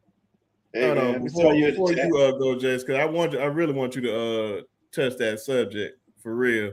But Which one? JJ said Auburn basketball average age was 25 years old. Yeah. Auburn had a G League basketball. And the crazy thing is, man, 25 years old. This is how you know it's getting out of hand. A 25-year-old roster. The Oklahoma City Thunder. Average age was 24. 24. Dang, man. Hey, bro. Come on And now, they make it did make that sense. series last night too. Thunder getting after it, bro. Thunder getting after it. Man, that is crazy, man. 24 years old. Be sharp. And Auburn still didn't win no championship. And still ain't winning that. This was probably like one of their best chances that they could have won one. With them old But you ass already know what Auburn does every time. They fold like Lose. blank. Yeah, Well, yeah, Matter of fact, they almost University Junior. they pooped the bucket. But Jason, Well, man, how you feel about this? Everybody fell out with Florida, though, man. Everybody got ahead of their asses and dumped, didn't they? Oh yeah. Hey man, it was their year, man. Sometimes it's just your year. Florida. Yeah, man. The Gator fans are just loving life right now, ain't they? Hey man, the one thing they it's basketball. It's cool. Like, yeah, you national champs. But all of us know it ain't football. Football hit a whole lot different when you had that national championship. It does. I get it, Yeah. but I mean, I like them. I like them in football too. They look like they're gonna be pretty good. Now, national championship good? Well, I don't know about that yet. But they're about to be back to messing around up in the SEC, man. They got a hell of a quarterback. DJ Lagway's a bad dude, man. If his shoulder can stay up, then I expect big things out of him. But it's Jason, what's that? Go ahead, Coach Al. Hey, Jason, what about Penn State? Oh yeah, please. Yeah. How you feel about Penn State? I like your take on that one. Well, you know, I put out my top 25, and I definitely put them too high because of how many people they got coming back. Mm-hmm. But I the more I think about it, I just got to see them do it, man. Because James Franklin they just don't get it done, and they got a great running backs. And now, if you're assuming that these guys that they got in the portal are good at receiver, and they might catch a football in the game, you know what I mean? I don't know. It feels like they have a shot, but I don't know, man. It's one of the things where you got to have to see it first before you really trust them. I just don't trust them. It's like LSU with me. I know they're talented. I think Nuss is the best quarterback. I don't think it matters because I don't think that Brian Kelly is going to get it done. Yep. Ooh, okay. So you think Nussmeier is the best quarterback in the SEC? I think he's pretty damn. If it isn't him, I like our guy, and man, I really like y'all's young guy. We'll see what Ty's doing. I mean, I think Simpson's going to be good. I just don't know that you're going to be able to keep Keelan out. Me neither. Now, I think like the I guy's said, man, good. I saw Ty in action, like live in action, close up. Ty Simpson is cerebral. Like that dude can play. He really, really can play. But some of the throws that Keelan Russell was making was like Patrick Mahomes-ish. Like, right? He's just advanced for his age. You're like, oh my God. So it's gonna be I was difficult. watching a video on him, Coach Carl. I was watching a video on Keelan whenever he was still in high school. The work that he did, what he did, like his routine was insanity. You know, it was just insanity. There's a reason why he was right up there with like Kyler Murray all time in Texas high school football. I mean, Kyler's the only guy that's won more games than he has. Mm-hmm. Oh, wow. That's insanity. The crazy part about that, like Jason, we was at practice, right? Practice in, we was just out there talking to coaches, talking to players. That kid was still on the field working out. He was throwing the ball with he was throwing the ball with some wide receivers, man, some of the walk-on wide receivers by himself. Times, man. An hour after everything was shut down, the kid was still on the field working. And then he come up like right before we got ready to leave, he walk up and introduce himself to everybody. It was like, man, we already know who you are. And so it was like, man, can we get an autograph? Can we take a picture? He said, man, they don't allow us to take pictures because I'm a freshman. And I'm not really on campus yet, so I can't. But he say, but I give you a handshake, and then you come see me next year, I give you all the pictures and autographs you want. And he was like, dang, that dude, an hour after everybody else, man, left the field, that kid was still out there working out. Hustling it. Yeah, and he's been doing that his whole high school. That's what he does. This is how he is. He'll be doing that when he's a senior, if he's still there. You know what I mean? Not that he probably will be, but if everything that we've been seeing and hearing, he's not going to be there his senior year. But the only thing is, this reminds me of 2020 all over again. Like, yes, everybody want the shiny new freshman that's coming in, Bryce Young, and we got Matt Jones up there, and the hype was right there. Like, Bryce is not playing the game, bro. If he's going to play, it's going to be in garbage time. Matt got this. I'm still on the record. What's the leash like though? You know what I mean? If you start struggling a little bit, how much rope does he got? Yeah, that's what, because you can't leave Talon on the bench for very long. That's the big question. I got one for you. So let's say Ty starts this year. He's durable, he's available, he plays the whole year. Decides to come back next year. He won't play at Alabama. Now what? He won't play at Alabama. That guy's got to see the writing on the wall, doesn't he? You better get it while he's good. I mean, if you play good, if Ty plays good, how I expect him to be, he more than likely goes to the draft. But I just don't see Keelan not starting his sophomore year. He's not coming back. He may do a Carson Beck. He may do a Carson Beck. He may get a sweet NIL. He may do a sweet NIL deal and stay another year and go somewhere else. But he won't play it out. Oklahoma has kind of the same. Oklahoma kind of has the same conundrum a little bit. I mean, you want Mateer to play because he knows this offense and he's got that leader mentality. I mean, everything. I'm not doing all this Baker Mayfield stuff like a lot of people are, but the comparisons are out there. That being said, Michael Hawkins is the dude. He's about to be that guy. You can't if he comes back next year, Mateer comes back to Oklahoma next year, Michael's out. And that's a Heisman kid too. It's a Heisman kid too. I mean, that's my feelings about it. Wow. But it's just, I mean, I don't have anybody that's saying it directly to me. His pops hasn't said nothing like that to me or nothing like that. But I think that there's going to be too many people pawing at him because the kid runs a 4.4, 4.3. He throws rockets. He's similar to, like, I look at him and Keelan Russell very similarly. His senior year, and he was in Frisco at Frisco Emerson. It's a new school, brand new school. They get all the way down and get beat in the semifinal by the eventual back-to-back champs, South Oak Cliff. But he had 55 touchdowns and 3 turnovers. Oh my goodness! Wow. Yeah, man. Yeah, man. How you carried their ass. They didn't have a team sitting over there. A team for that, huh? I'm just enjoying the whole thing. What's up, Jason? Good to see you again, my man. What's up, Piano Man? Good to see you too, man. Good to see you. But you know what?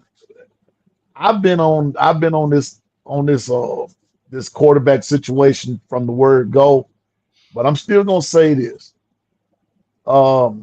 It's Ty's to lose for whatever the reason, but I believe Ty's gonna be okay. But I'm with y'all though. You can't. Keelan's not gonna ride that bench that long. That's not gonna happen. So somewhere along the line, I believe you're gonna see Russell get in there somewhere. Austin Mack too, because he's not bad. Austin Mack is not bad. And so I feel like he kind of had a lull in spring where it kind of probably pushed him past him a little bit because he looked like he was doing really well early. But it felt like he had a couple of bad practices or something, and it just kind of got away from him. I think he's a good player, though. I think you guys have good problems to have. It's good problems to have 3 guys like that, right?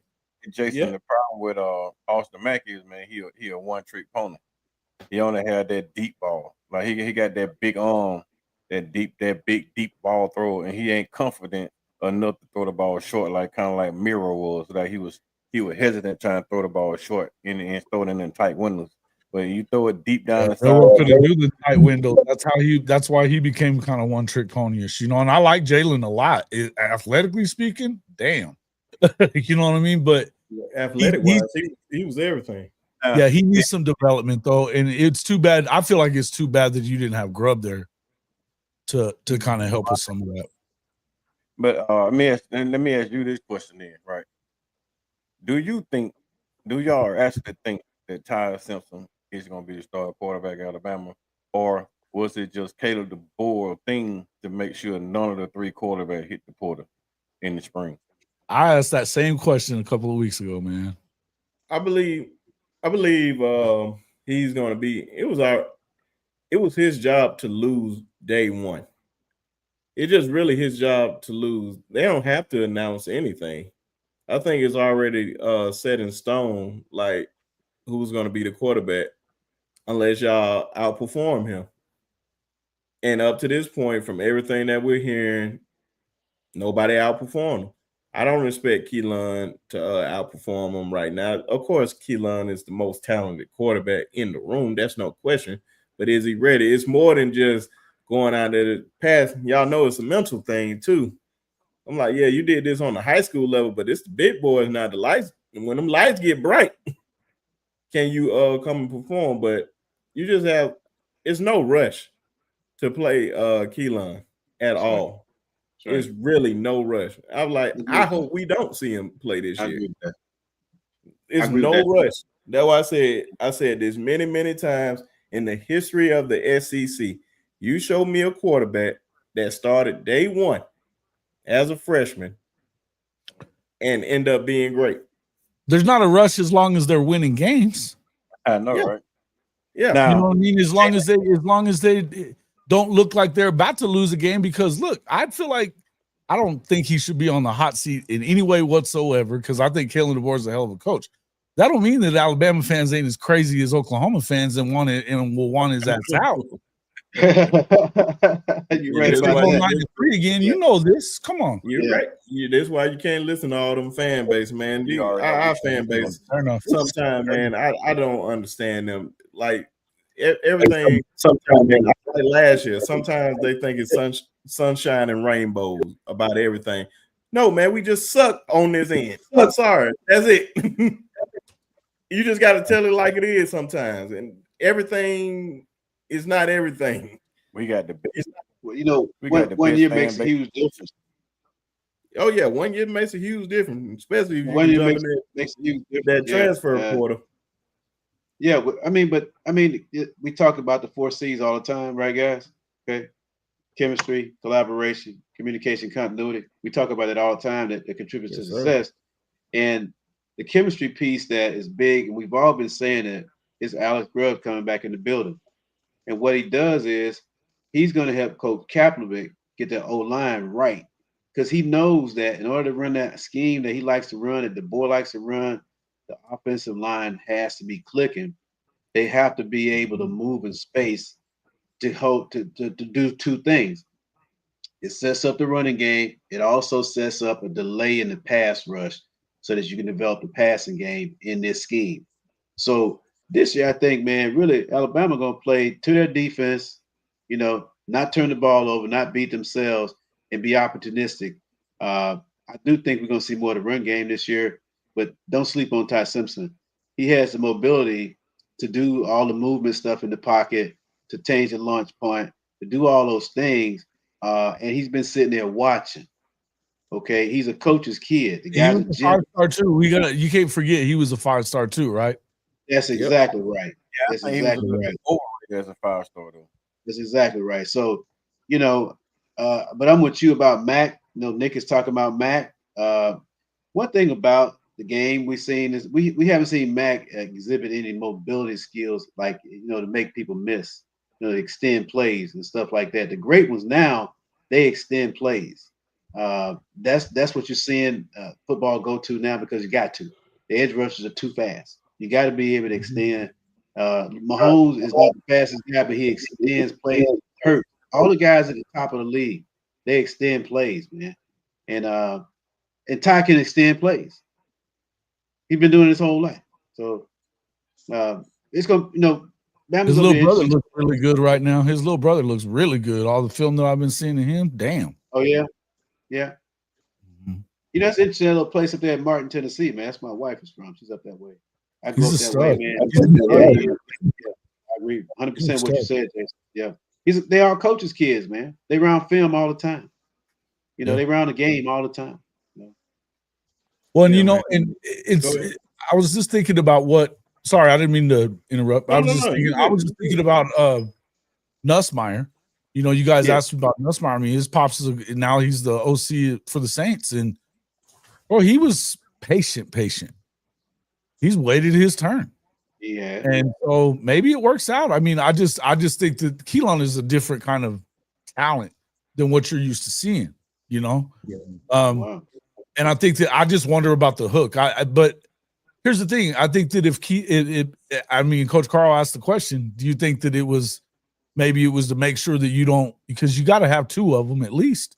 You don't want nobody jumping in the portal. I don't think nobody's going to jump in the portal this year. But if there's anybody likely to jump in there, I think it'll be Austin Mack. If everything plays out the way I think it's going to play out, Ty being the starter, because I think next year is without a doubt you have Keelan in that building for a whole year, gotten stronger, know the playbook. Of course, he's going to be the starter. I don't see Austin beating him out. I just don't see that happening. You know, The problem with Brisky is that Keelan come from a similar system as Caleb DeBoer and Ryan Groves runs anyway. So he's not unfamiliar with the system. They got him because he fit the system perfectly. Now Austin probably gonna transfer, but like y'all say, y'all don't want Keelan to get no snaps. My thing is this: I want Keelan Russell like I wanted Jalen and Tua. We get up big, and then you give Keelan the second half of most games. If the first quarter, give him the whole fourth quarter. I agree. I agree with you, because I think if the first action that those kids get is when there's an injury, that hurts their development. You got that right. Give Well, me hey, Jason, I'll tell you this. in the fourth quarter, and then like once we get up big on some of those garbage games, just turn the ball over, just let them go the whole third quarter. Then let Austin Mack spin at the fourth quarter, and then if something happens, some freak nature, some freak accident happened, like Tua went down, you still got Jalen Hurts to come behind you and bag you up and take you in and keep winning until Tua comes back. So you don't want talk about having having your cake and eating it too, man. You got Tua and Jalen Hurts, man. I hate y'all. I hate y'all. That's right. like you bench Jalen for Tua, and then Tua get hurt, then Jalen comes save your life. So I mean, like that's what you really want as a staff, man. You want, you want to give Ty his opportunity. While Ty getting the shine on Keelan and get Keelan his opportunity. And when Keelan gets in there and he start grinding, Mac started struggling. You can pull Mac, send him on the bench, say, hey, Keelan, go out here, save the day, and then the next game you get it back to Mac, and then just let him go. Not Mac, but you give it back to Ty and let Ty go ahead. And you got to give him some time. You got to give him them 4 games worth of work. You got to do it. You know, I tell you something, Jason. You just took it. You just touched it right there. And now Jason, not Jason, but Austin Mack hasn't shown us any of this, what I'm about to say, because it looked like he got the right people in his ear and in his head. But you go through the summer workouts, you go through fall camp, and you go through the first 4 games, and you got no burn, a very little burn. Does he say, deuces, I'm out? It takes the whole year so he don't burn the whole year. You see what I mean? You know, that way he have to get his red shirt. Eligibility. Yeah, and have another full year eligibility to develop somewhere else, because he said, hey, look, I been here all the summer workouts. I followed you from Washington. I did all of this. He looks like a solid kid. Look like he's getting all the right information, the right input from who's in his ear. But somebody's gonna say, hey, Austin, here's $1 million bucks. Come on. I'm just saying, take your red shirt. You know, we'd love to have you. You know, it'd be. I would hate for him to do that, but I could see a scenario like that playing out. Yeah, I think you're right. I think that most kids are.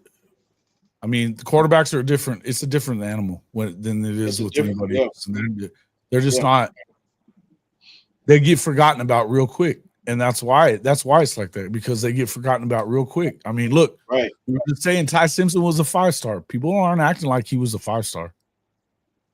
They're just not, you know. Yeah. And I'm not saying that. I mean, I don't know that he's better than Keelan. I don't know that he is, but I don't know that he's not still a 5-star too. I know that what we've seen of him wasn't what. I mean, Saban didn't want to put him in, and they didn't play him last year over Jalen. True. Yeah. That's what I always say, Jason. You know, people always want the backup to be the starter. Well, if he was good enough to be the starter, he wouldn't be the backup. It's that simple. I wonder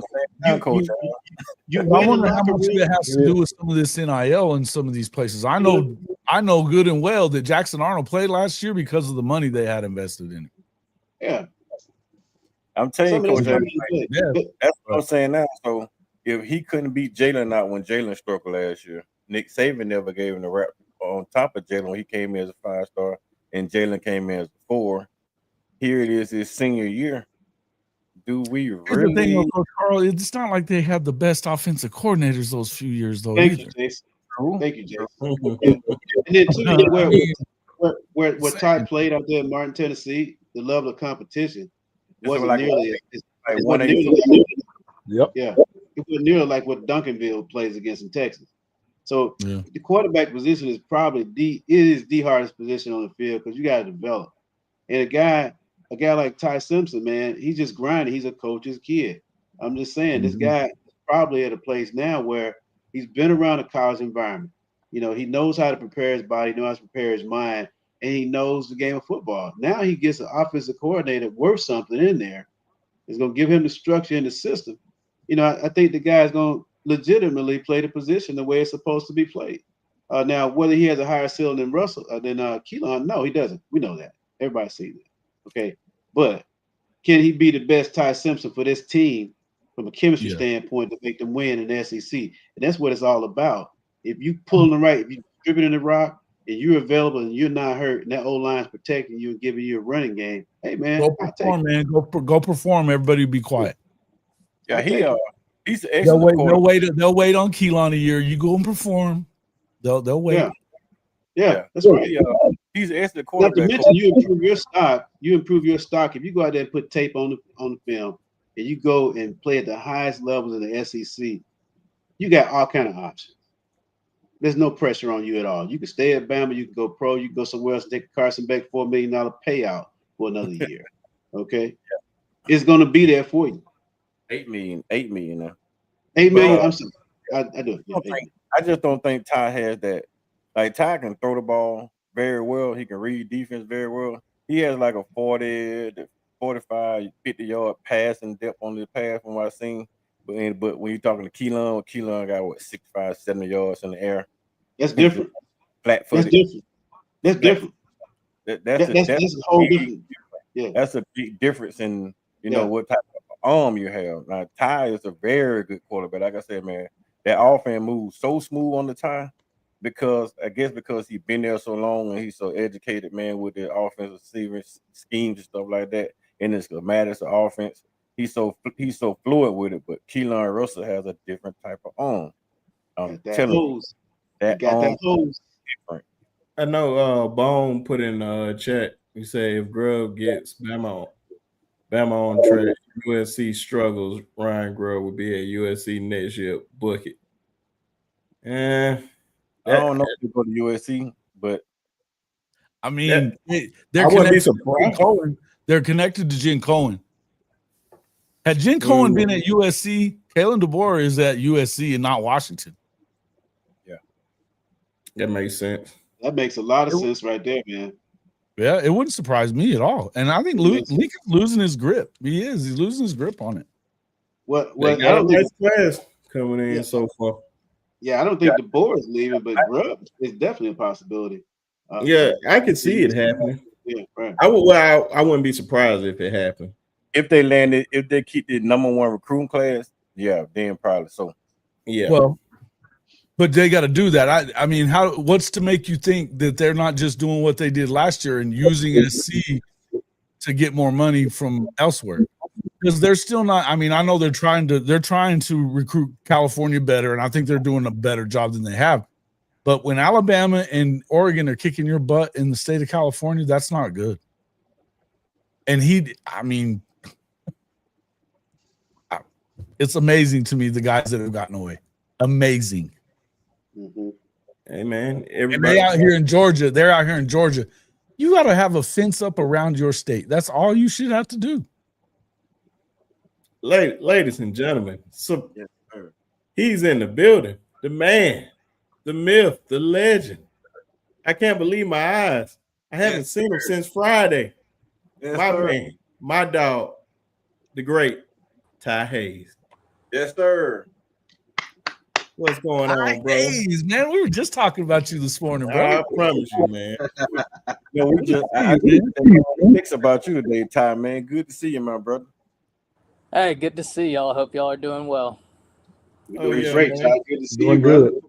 You're looking well, Ty. Looking well. You can jump right on in this, man. Whatever you heard, whatever part you want to jump in on. They were just talking about Lincoln Riley and USC, the guys leaving the state of California.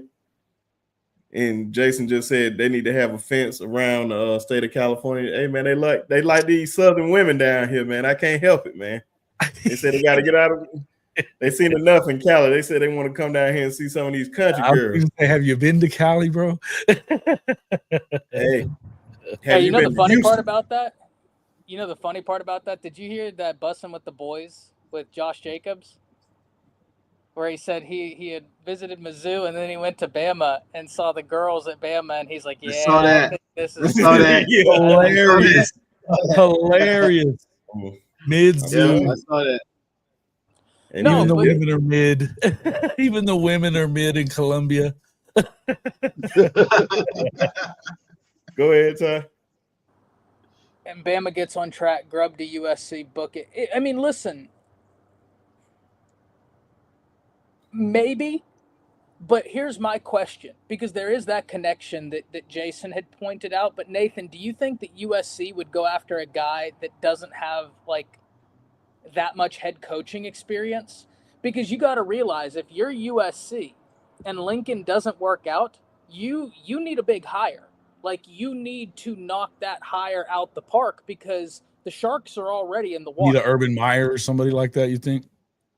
I don't know if it's like Urban, but you need somebody. Like,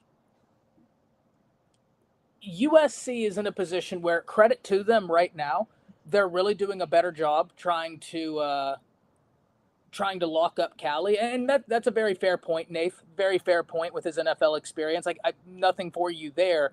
The only counter argument I would make, because you are right, like that does mean a lot. NFL experience doesn't necessarily equate to recruiting. Now, if I am playing devil's advocate, Nate, if I was you, my next point to me would be, well, that's why there are GMs right now in college football, is you are hiring staff to lessen the load on the head coach so that they can be able to recruit effectively, even if that's not what they do.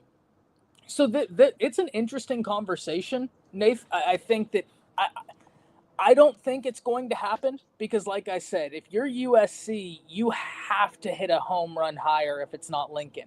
Credit to them. They are doing better in the state of California right now. They are recruiting better in the state of California.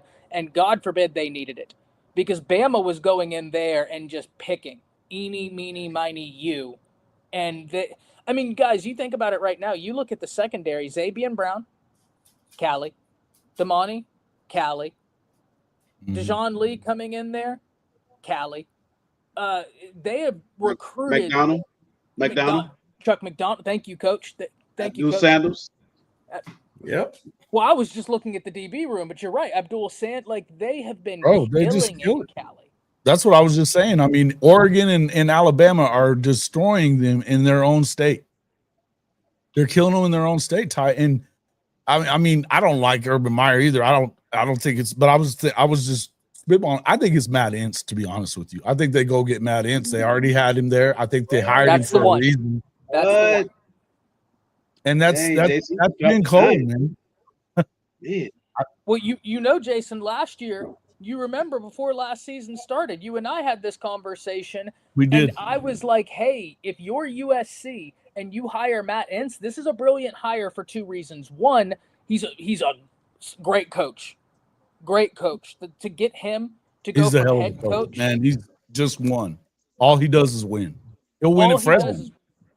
All he does is win. For him to go from head coach to then a position, great hire. But two, if Lincoln didn't have a good year, you got someone on staff that has been a head coach. Like, I thought that was a really interesting hire for USC last year. Yeah. Yeah, I think for whatever, I mean, they just owe Lincoln too much money. That's why they haven't fired him yet. Because there's not, I mean, I love USCJ. He's my boy. But my boy is over there. Just, look, I believe it that they're going to have the number one class when they have it. You know, when they finish that off. I believe that. Because it was the same last year at this time, the exact same. And they were way ahead of everybody else on recruits.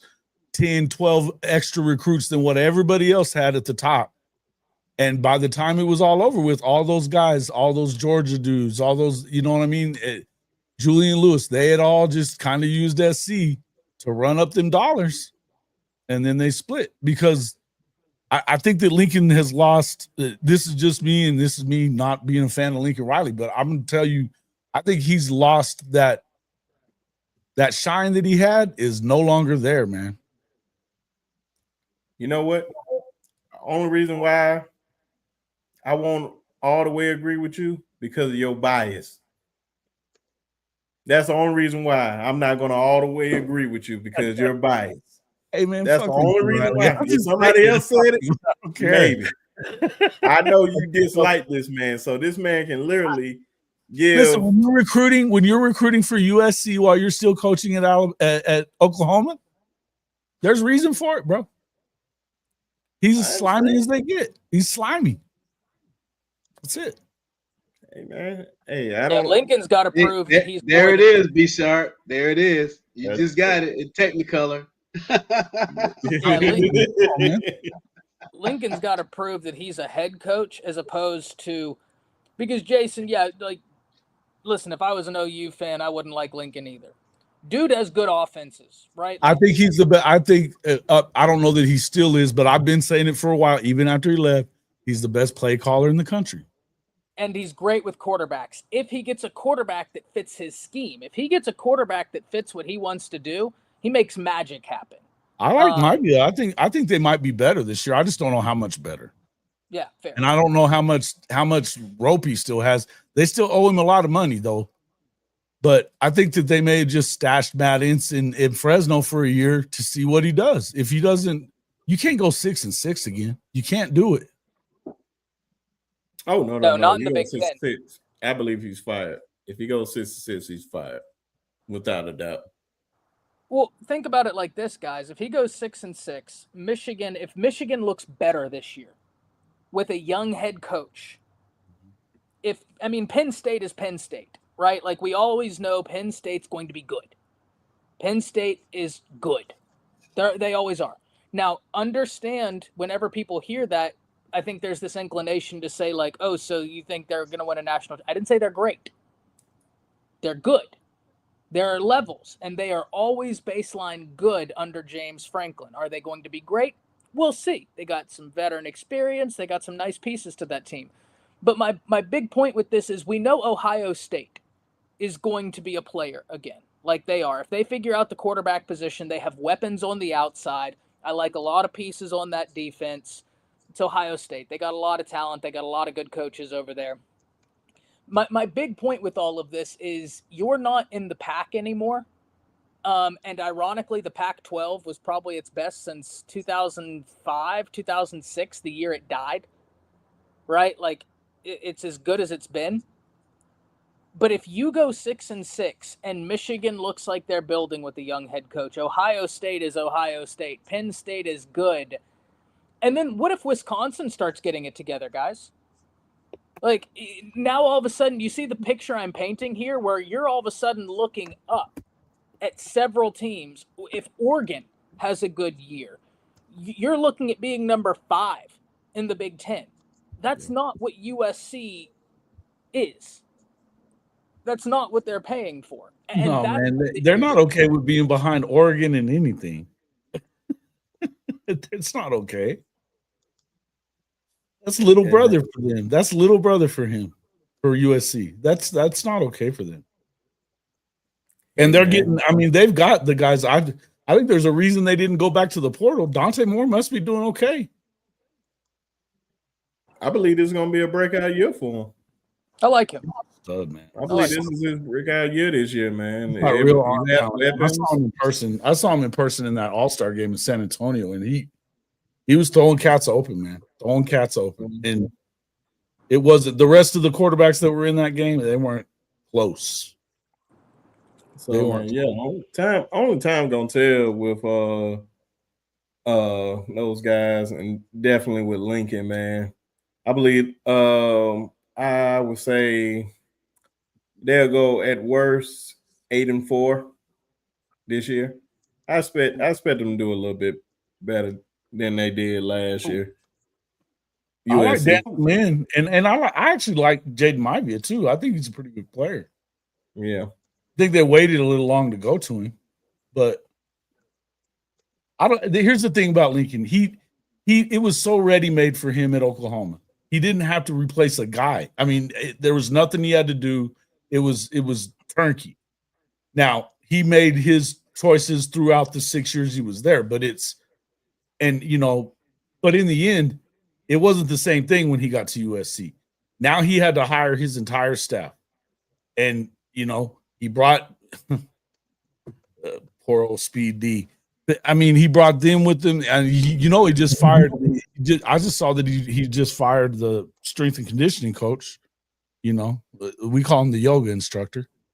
So, it feels like he's kind of holding on. But he doesn't know really what to do. And it's a good thing that Jen Cohen is there. And I think with Denton Lynn and some of these, I think Denton Lynn is the real deal. I think he's the real deal. But yeah, I think Matt Ince came there for a reason. And I just feel like that's who they're next. I don't know that it's a complete home run. And maybe they don't make it because maybe they don't make that hire because even though we think it is a home run, maybe he's not a big enough splash. Does it? It feels like, Kind of like Texas. They would never go hire a guy like say like Chris Kleinman, or you know what I mean? They would just never make that hire. They would never go, or even and as well as what's his name from Kansas has done. They would never make that hire because it's just not a big enough splash. He's not flashy enough. Mm-hmm. I don't know if USC's the same way. It's very interesting to call into question about Riley's ability actually to build a program from scratch. It's very interesting you say that, because time will tell whether he is the guy, whether he can be like a Nick or an Urban, or for that matter, a Marcus Freeman at Notre Dame. Marcus Freeman is putting together a pretty good program up there. He's a solid guy. He's doing it with not a bunch of 5 stars, but he's actually doing it. For that matter, look at what the young fella up in Michigan did last year. He just took it over. He stabilized the ship, and he beat the crap out of us in the bowl game. So hey, he did a job last year, right? Yeah, that's what I'm saying. Yeah, so contrast that to what you're saying about your boy at SC. I wouldn't put it past him to go the route of Chip Kelly. I'm done with the head coaching guy. I'm gonna go be an OC somewhere and coach football, or they do like his protege up at the Washington Redskins. Just go pro and be an OC there and get your quarterback like Jaden Daniels and do some things. Make money. Forget recruiting. Forget building a program. He could do that. I'll tell you what. If it's not Lincoln, I'd back up and he would. I don't think he'd make this move, but I would make him say no with ungodly amounts of money. I would back up the Brinks truck for Marcus Freeman. Yeah, I would make him tell me no. Right. A few times. He doesn't use that excuse that Kelly did. We don't get to shop in the same aisle as everybody else. He ain't using that excuse. He's just winning. He just win with what he has. It's just like a good coach. I'm gonna tell you like it is now. I can take mine and beat yours, and I'll take yours and beat mine. I think that Marcus is. I think that Notre Dame may be the number 1 team in the country right now. That's who I had ranked right now, number 1. They've got everybody coming back except for the quarterback that didn't throw it very well. That's what they needed more out of. Which, were y'all surprised by that? I really thought Riley Leonard would be a bit better with Notre Dame last year. I thought so too. He couldn't throw. But I don't know about the number 1 team in the country. That's pushing. Listen, they got who's got a better defense right now? Who's got a better offensive line? Who's got a better running back room? and then they added 2. Texas has a pretty good running back. The thing about Texas though is that they're young. I mean, I think you got a lot of experience at the running back position. I'm saying, but up front, yes, I agree with you. They're a little inexperienced, but at the running back position, they got 2 good guys right there. They do, but I'm just saying, CJ Bassett. But Jeremiah Love coming back, they did the 2,000-yard rushers last year. That Texas didn't have that. Yeah. I'm just saying, and you got to say Penn State's got a pretty damn good backfield too. So I mean, I can't say. I'm just saying, I think there's a lot of teams that could win the national championship this year. I think there's a lot of teams that could win it. I think you ain't gonna win it, and it won't be Penn State. Probably not Penn State or Auburn. Or I would never put my money on Drew Allen. Drew Allen has to come out there and prove me wrong. I'll tell you who else it ain't gonna be is Texas. It ain't gonna be. That's another bias, Jason. That's another bias. It's not a bias. You realize that they are like 110th in returning production. They're all young, and I know everybody wants to believe in the Golden Arch. I think he's very good. We don't know what he is as a starter yet. We don't. We got sample sizes, man. I like the sample size. Against ULM? Come on, bro. Come on. I don't think Georgia gonna do it either. Be sharp. That's why I say like we said, man. This is probably one of the rare years that we have up in the air. Nobody really has a clear-cut national champion that we can just see like, oh, that team will be there. I think that Alabama. I've been saying that I think Alabama is probably I think Notre Dame has a really good chance.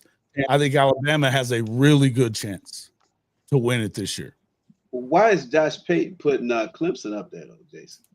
Josh Well, they Payton got knows everybody back something. too, and they believe in Klubnik. They believe in Klubnik, and they got everybody back. I mean, I don't know that I believe in.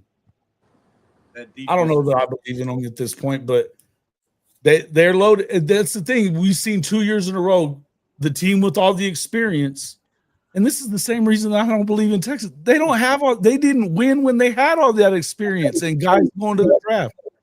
Now we're going to just believe that a bunch of freshmen and sophomores are going to win. Come on, man.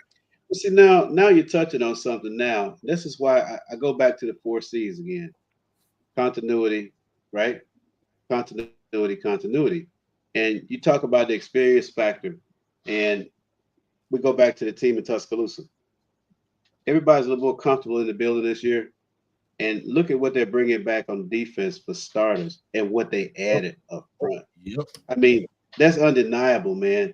I mean, because now Kane Womack, man, he's got to be like a kid at a candy store. He's going to be able to bring so much pressure every single down for 4 quarters because he has depth. He has experienced secondary that knows how to communicate. So now that's going to get a front line more time to get back to affect the quarterback. That's the game right there. So that's short field opportunities for the offense.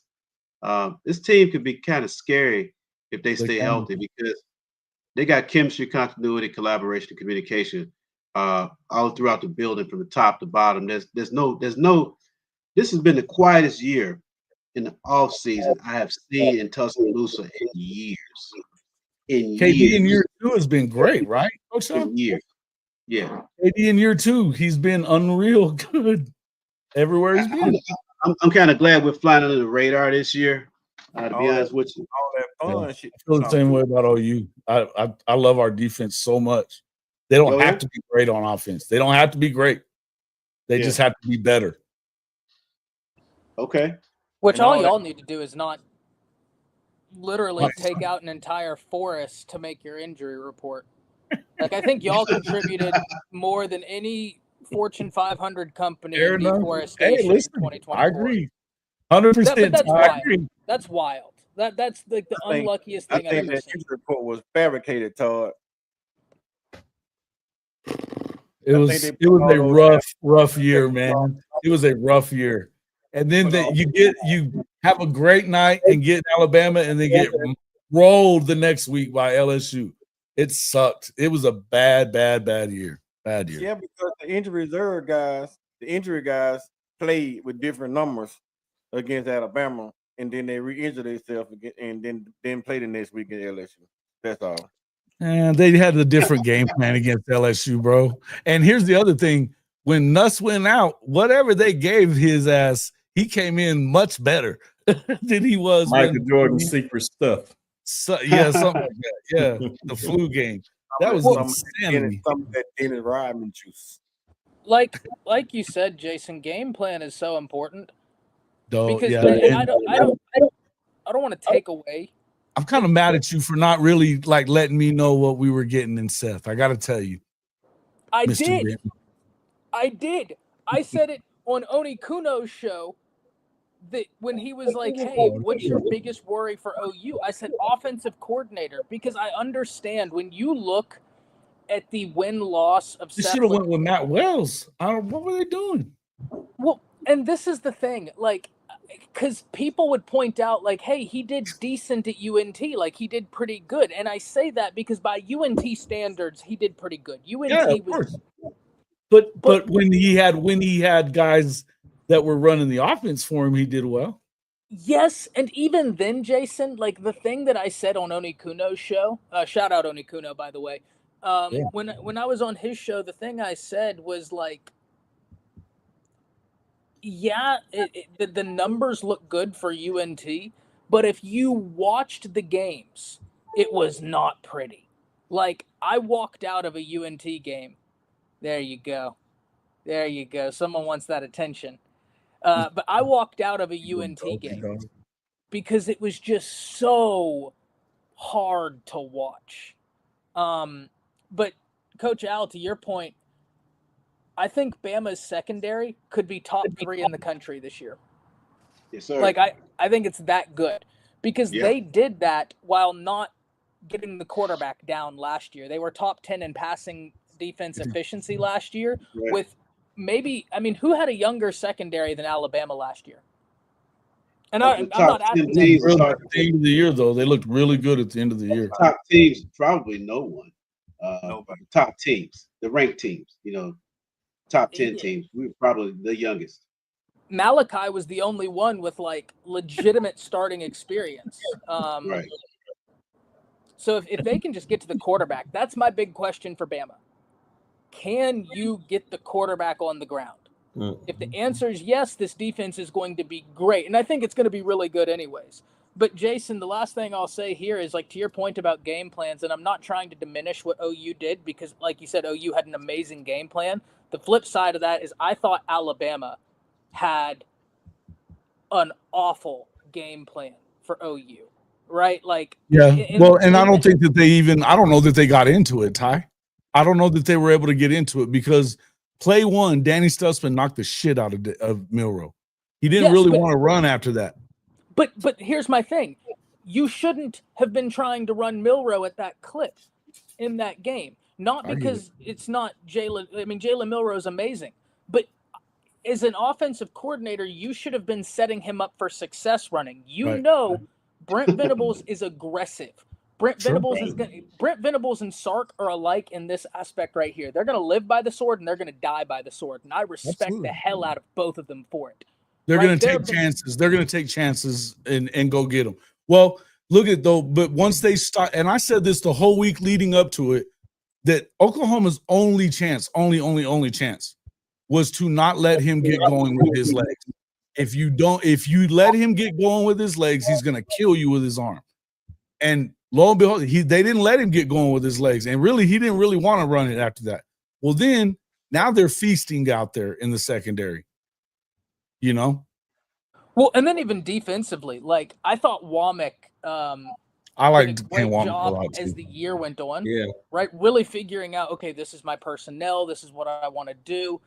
But in that OU game, something that even when I rewatch it, I have a question that I'd love to ask Womack. Alabama employed a 3-man front on defense decently often. And then they went just let them run the ball. You had a quarterback that, like, no offense to Jackson Arnold, but I would have loaded that box like Brent Venables did and said, "Beat me deep." Yep. I'm not putting 3 men in the box when you have a 6'2", 235. He wouldn't and you know what? He wouldn't have thrown the ball the week before. You had Deion Burks was screaming at him on the sideline, "Throw the effing football down the field. I'm open, throw it." And he wouldn't do it.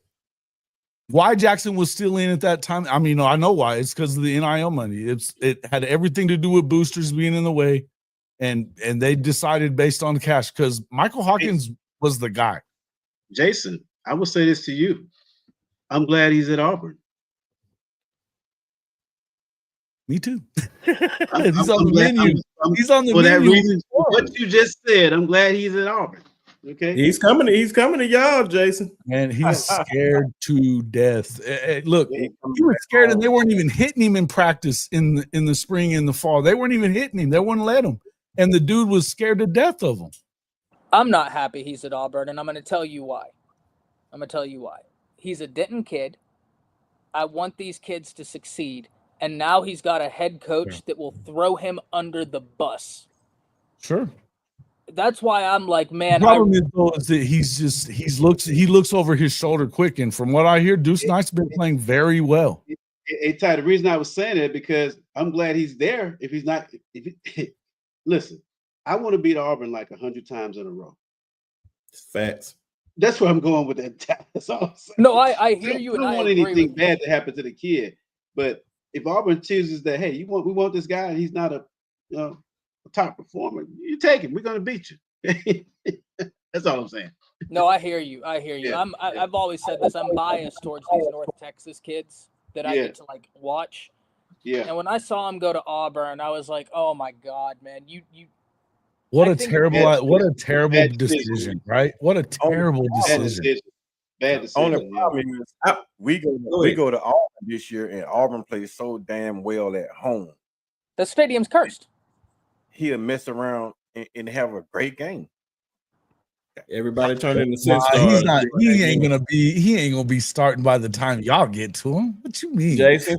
I They seen paying money. what's his name? TJ Finley start at Auburn at the end of the year.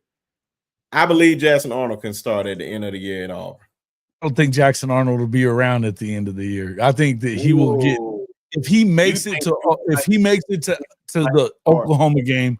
Oklahoma they're gonna feast on him, and then they're just like Ty just said. It won't take long for him to throw him under the bus immediately. And look, everything we're hearing about Deuce Knight is he is that guy. And that's the I'd guy be that more scares worried me about right him now. if I was you. I'd be more worried about That's him the if guy I that was you. scares me right there, Deuce. Can you imagine if he went to Notre Dame? Wow. They got Carr though. Carr looks like he's gonna be good, man. No doubt. But I'm just saying, like, But yeah, I think far Deuce is better. unbelievable. Yeah, And probably not. Probably not. I wish Tez was up here because he doesn't believe me when I say he claims that Freeze only throw guys under the bus because they play bad. I'm like, even if they play bad, why is your coach throwing them under the bus, man? But the thing is like he's the one that set him up to throw that stupid pick six to Kip. There was no way that guy should have been throwing that ball out there. No way. And he calls that play with that route combination, and you get rattled, he's going to throw it right there. That was easy to read. I could have made that play. Shit. Hey, Coach Carl, looks like he went out with an Achilles injury. That injury looks like an Achilles injury. Jason Tatum. Yeah, Tatum looked like he It Oh, looks like an Achilles. The that's way bad. it was. Yeah, was it's one of those- They may be cooked then. they They're down cooked 3-1. without him. They're cooked without him for sure. Yeah, and they without a down doubt. they down But 3-1 now.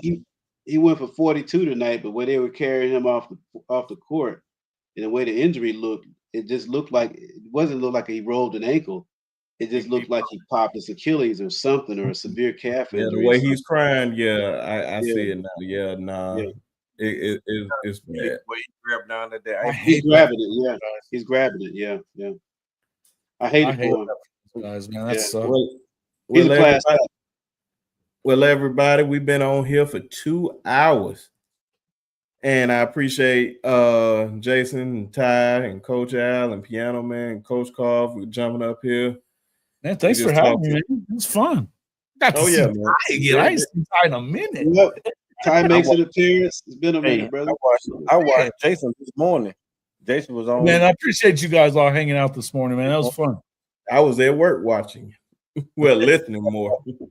Yeah. But man, appreciate everybody. Appreciate everybody in chat from Jeremy to Nick, to Brock, Gil, to all you guys just still hanging around. Appreciate you guys. Make sure you hit the like and subscribe button before you get up out of here. But before we get up out of here, of course, we gotta let everybody shout out their channel, see what they got coming up, and all that good stuff. We're gonna start with Coach Al. Yeah, I'm just a friend of the show. First of all, Brinsky, thanks for having me on. I do appreciate that, and I absolutely enjoy talking football, anything Alabama football, also, I enjoy life, I enjoy that NFC. There we go, right there. Right. But you can see my tags down here at the bottom of the screen in the comment box. Reach out to me. I'll hit you back. We can chop it up and do whatever we like to do on offline and talk about everything, football, anything. I'm always available to you guys. But I appreciate the show. Jason, good to see you. Thanks for coming on, hanging out with us. Yeah, man. To all of everybody in the chat out there, we couldn't get to all your questions, but we saw you guys out there doing your thing and having your own lines of communication about Bama football. And but circle back with us. You know, Brisky's doing his thing. All these guys come and support their channels. You know, they great men. First of all, trying to do the right thing, and we're always going to support that 100%. Stay free. Sir. Yes, sir. Absolutely. So me, okay. Hey man, first of all, I want to give a shout out to Brinsky for inviting me to his channel, man. Ty, man, good to see you on the airways, man. Like I said in the text, man. Like the first time I started watching stuff on YouTube, when I clicked on, I saw your video and you was talking about football, and that got me watching stuff on YouTube. So I appreciate that, man, because you introduced me to the damn YouTube world, basically. Jason, man, like I said, man, I watched you this morning, man. You was on air. I waited for about an hour and a half before I come in. I just wanted to sit there and soak it all in because because it was a good content, man. Coach Al, good to Hey see man, you, thank you, bro. I appreciate it. Yeah, same here, Coach. piano man. Good to see you, piano man. You know, I catch you on the next go around too myself, my buddy. Miss Janet, man. You know Miss Janet, I love you to death, Miss Janet, man. Thank you for showing up. I'm gonna blow a kiss at you for the ways, you know what I'm saying? So everybody, man, everybody in the chat, man, we appreciate y'all tuning in, man. Like Brinsky and Coach Sean, I'm always say, man, without y'all, we're nothing. But people sitting on the sitting behind the mic talking, man. Y'all make the show what the shows are.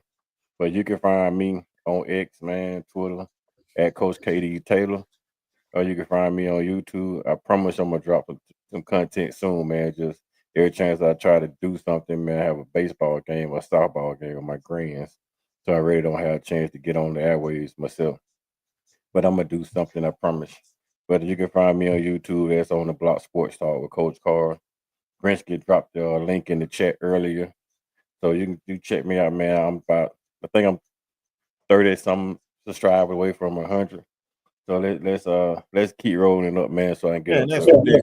Y'all hit the subscribe button. then I'm gonna start posting some stuff, man. I promise. Right now, I'm trying to get the spring out the way. My spring game is May 23rd, so we get the spring game out the way, and then I have some free time to do stuff. Appreciate you, man. Yes, sir. Hey man, thanks a lot for having me too, man. It was fun. I was just gonna watch, and when you invited me, and I appreciated it, man. And getting to talk with you guys, Coach Al, man, it's always fun to hang out with you guys and talk it up. And Coach Carl, man, piano man, good to see you, bro. For what little time we got to see you, but and I gotta say, I ain't seen Ty in months, so it's been good to see him. Good to get to talk to you a little bit, man. I know you've been over there killing it at your new job and everything, but man, we miss you. We miss you, man, for sure. But hey, man, you can always check me out at Hall of Fame College Football. It's at HOF-CFB on YouTube, and then I get on next some, but mostly just find me there. Putting out content, man. We're just trying to put out as much content as possible. So appreciate it. And you know what I was thinking about with Ty? What you said was the first when I first started making content, he's one of the first guys I saw. And then when I got invited to come on and be on his show, I was like, oh, whoa. How did that happen? Yeah. How did this happen? But no, man, it's been quite a ride, quite a journey, man. I'm coming up on 3 years, and it goes by fast. But man, you think back to all the stuff we've done, and we've had some cool. I was looking at one of our clips that we did the other day when I was talking about that it had to break when Lincoln left. We were talking about it had to break, and Ty was like, "Damn, yeah, that's pretty good, yeah." And we're just talking about how they had to break the whole thing and not be able to just put paint up over it, and it did. We'll see where it's at from there, but yeah, come check us out, man. It's always fun to hang out with all you guys, and man, you guys are welcome on my show anytime. You know that. Oh yeah, appreciate that, Jason. Yeah. Well, appreciate y'all for having me on. Yeah, I'm listen, you can find me at Around the Table Sports. You can find me Bama Standard. You can find me whenever Bleacher Report rolls back around, doing some Alabama stuff for Bleacher Report, doing the college football pick'em for Bleacher Report. Hopefully, and make it three years in a row winning the college football pick'em show on Bleacher Report. Yeah, I just like talking football, man. Like that's as simple as it is. I just enjoy hanging out and talking college football. So always blessed to be able to do it. And as you guys know, all you got to do is when I'm streaming or anything, is if you want to talk college football, I'll send you a link to hop on and talk college football. I don't care if you have no subscribers or what. It's just hanging out, having a good time. That's what the channel and that's what this is all about. And yeah, man, like what Jason said, man, my story is pretty much similar, like how his was, and then I could just go up on Ty's channel, and the rest is history, man. It almost literally 4 subscribers away from 800. Didn't imagine getting like this for real. Like I wanted to be up there, but to get this far in this business is dope, and trying to treat it like a business is dope too, man. So it's glad to form relationships out of this thing, and truly grateful for everybody that I met doing this. So you never know who you may meet through this. So definitely appreciate this. And Jeremy put this on. I thought it was funny. Said law offices are Ty and Shady Miles. So man, you should put that on something, man. I actually like when he was on the Shady Mile kick there for about a month, where it was always Shady Mile, and it was at the perfect timing. By the way, it was well done. I missed that. I missed those. Now it's the law offices of Thai and Cuban cigars. Hey, there you go. Yeah, there you go. So as always, man, definitely appreciate everybody. Shout out to Miss Janet for sticking around. I know we've been in here a long night. Everybody was on Piano Man channel, and then we come over here for another 2 hours. So yeah, I put in time, almost put in a full work day over here for real. I'm telling you. But y'all already know F them trees forever and a day. The brand has finally returned. Your brand. Shout out all to that. Can't say nothing, Auburn. I hate that I gotta pass it every day to get to work. So F Auburn, F they fans, F that Eagle, F everything except Frank Thomas, Charles Barkley, and Bo Jackson. F them trees. But catch y'all on the next one. Y'all have a blessed one. Peace. Be safe, man.